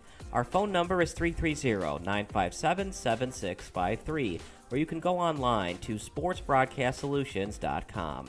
SBS, a broadcasting network for everyone. Missing your child's sporting event just plain stinks. But you don't have to worry about that anymore, thanks to Sports Broadcast Solutions. SBS is a live broadcasting network, as well as covering your on-demand needs, recruiting videos, highlight reels, and much, much more. We can broadcast live to any website, and we also post as much on-demand content as you need. For more information about SBS, check out our website at sportsbroadcastsolutions.com. Sports Broadcast Solutions, a broadcasting network for everyone. Sports Broadcast Solutions is a broadcasting network for everyone. Let SBS broadcast your sporting event. We have experience and can generate excitement and permanent digital memories for your team. Tonight. That time, finally a goal for the Stampede! We have professional videographers using high-definition modern-day cameras, color analysts, and play-by-play announcers with state-of-the-art, classy graphical scoreboards to keep you updated. Plus, we have commercials to advertise your team, club, or sponsor, and us. Plus, we do pregame and postgame interviews. Hi, everybody, and welcome to the post-game show brought to you by Marion Central Catholic. My name's Kyle Smith. But my name doesn't matter. These young ladies matter. It's senior night as the Hurricanes win a battle down the stretch, 48-46. Hi, I'm Carrie Kramer. I swim 50 breast, 50 free, and 100 back. Whatever your sports broadcast needs, we are at sportsbroadcastsolutions.com. Check us out and become part of the digital sporting world. Sports Broadcast Solutions is a broadcasting network for everyone. Instead of spending hundreds or thousands with all these college recruiting sites, let us put together your college highlight reel. For just a fraction of your potential college scholarship and significantly less than these recruiting services, we got this. In addition, we put together highlight reels for teams, including high school, your club team, or travel team. My teammate gave me a great pass, and I just took it. The other team slashed me, took the opportunity, saw where the goalie was weak, and I just shot it there. Solon, O'Connor, and Marsh back on defense. And Marsh gets a blowout. We got a breakaway at 2-0. A shot, and it's goal! So 3-3. The power play was officially over. Whatever your sports broadcast needs, check us out at sportsbroadcastsolutions.com. Check us out and become part of the digital world. Sports Broadcast Solutions is a broadcasting network for everyone. For those of you who would like to broadcast or live stream your event, or maybe make a highlight tape, but would like a sponsor to fund the event, SBS has a myriad of ways to advertise your sponsor during our broadcasts. We have commercials. We have on-air reads by the announcers. Albatross Physical Therapy and Wellness specializes in pain-free. We have graphics, and we have watermarks.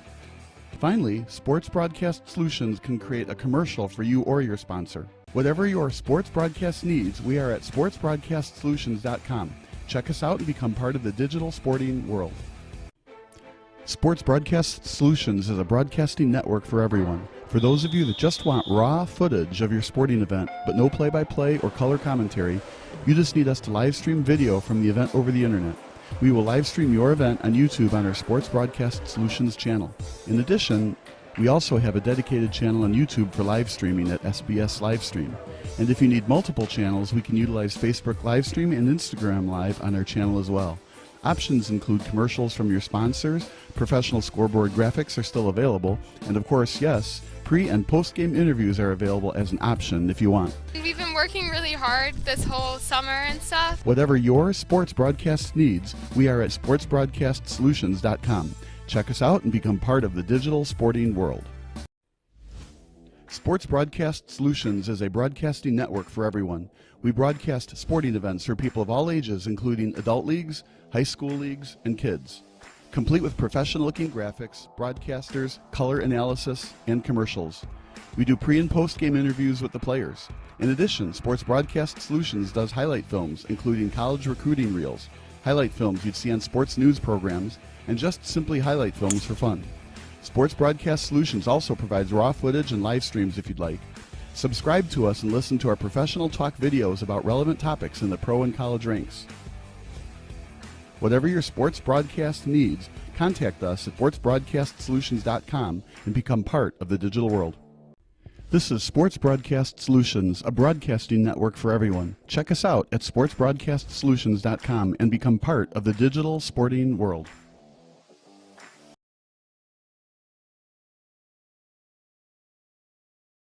At Quick Trip, we're known for our fresh and delicious food and our dedication to providing the best customer service. Did you know it takes more than 34,000 dedicated, hard-working people bringing their best every day to make that happen? Quick Trip wants to thank all our co-workers for their tireless hard work and dedication to making a difference in someone's life. Hey, join us in saying thank you to the family of co-workers known for their love of community and treating everyone like family.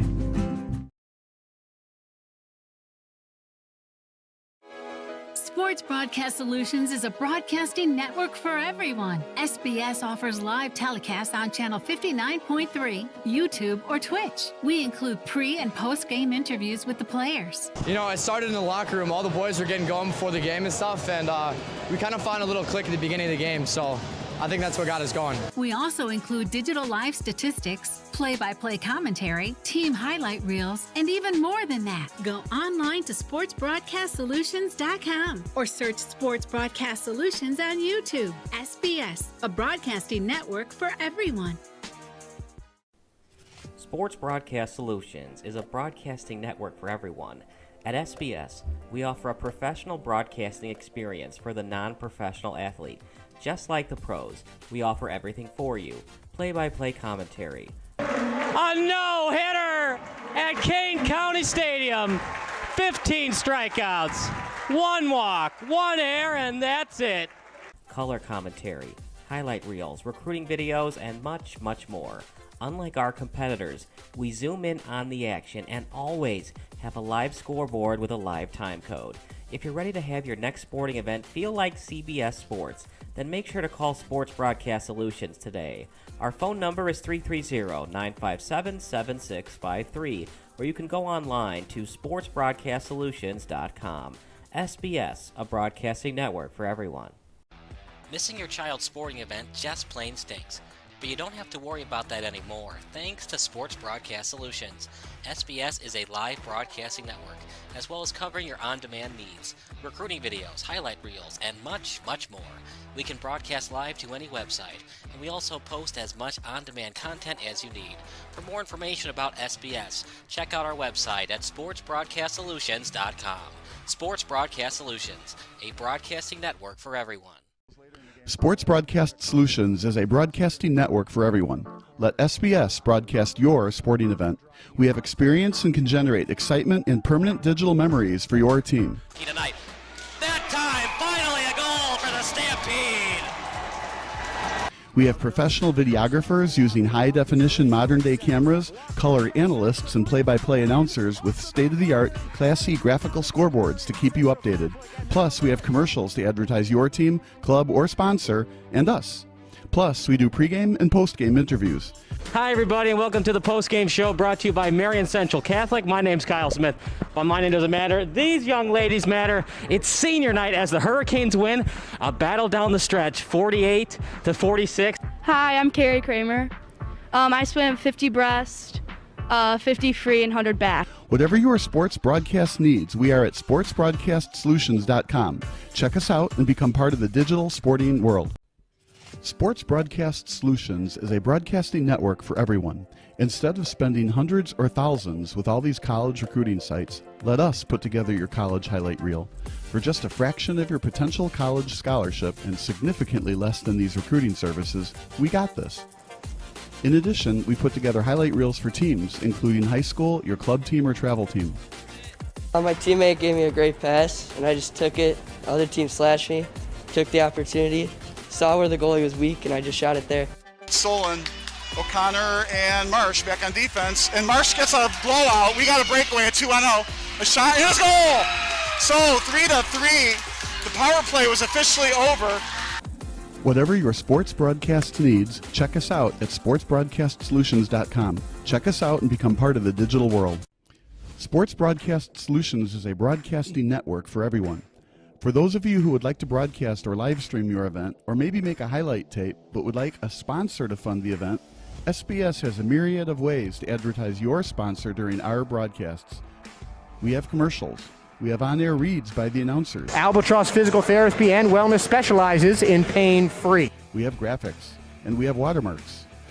Finally, Sports Broadcast Solutions can create a commercial for you or your sponsor. Whatever your sports broadcast needs, we are at sportsbroadcastsolutions.com. Check us out and become part of the digital sporting world. Sports Broadcast Solutions is a broadcasting network for everyone. For those of you that just want raw footage of your sporting event, but no play-by-play or color commentary, you just need us to live stream video from the event over the internet. We will live stream your event on YouTube on our Sports Broadcast Solutions channel. In addition, we also have a dedicated channel on YouTube for live streaming at SBS Livestream. And if you need multiple channels, we can utilize Facebook Livestream and Instagram Live on our channel as well. Options include commercials from your sponsors, professional scoreboard graphics are still available, and of course, yes, pre- and post-game interviews are available as an option if you want. We've been working really hard this whole summer and stuff. Whatever your sports broadcast needs, we are at sportsbroadcastsolutions.com. Check us out and become part of the digital sporting world. Sports Broadcast Solutions is a broadcasting network for everyone. We broadcast sporting events for people of all ages, including...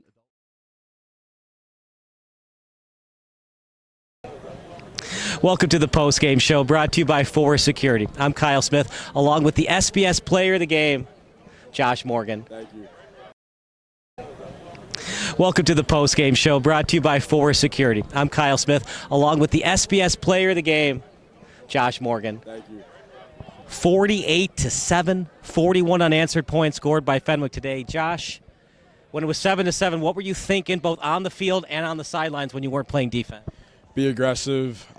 This is a good team, and take care of business. They had a little home run they hit, and stay focused. We just had to stay focused, make sure our team knows what we're doing, and we took care of business.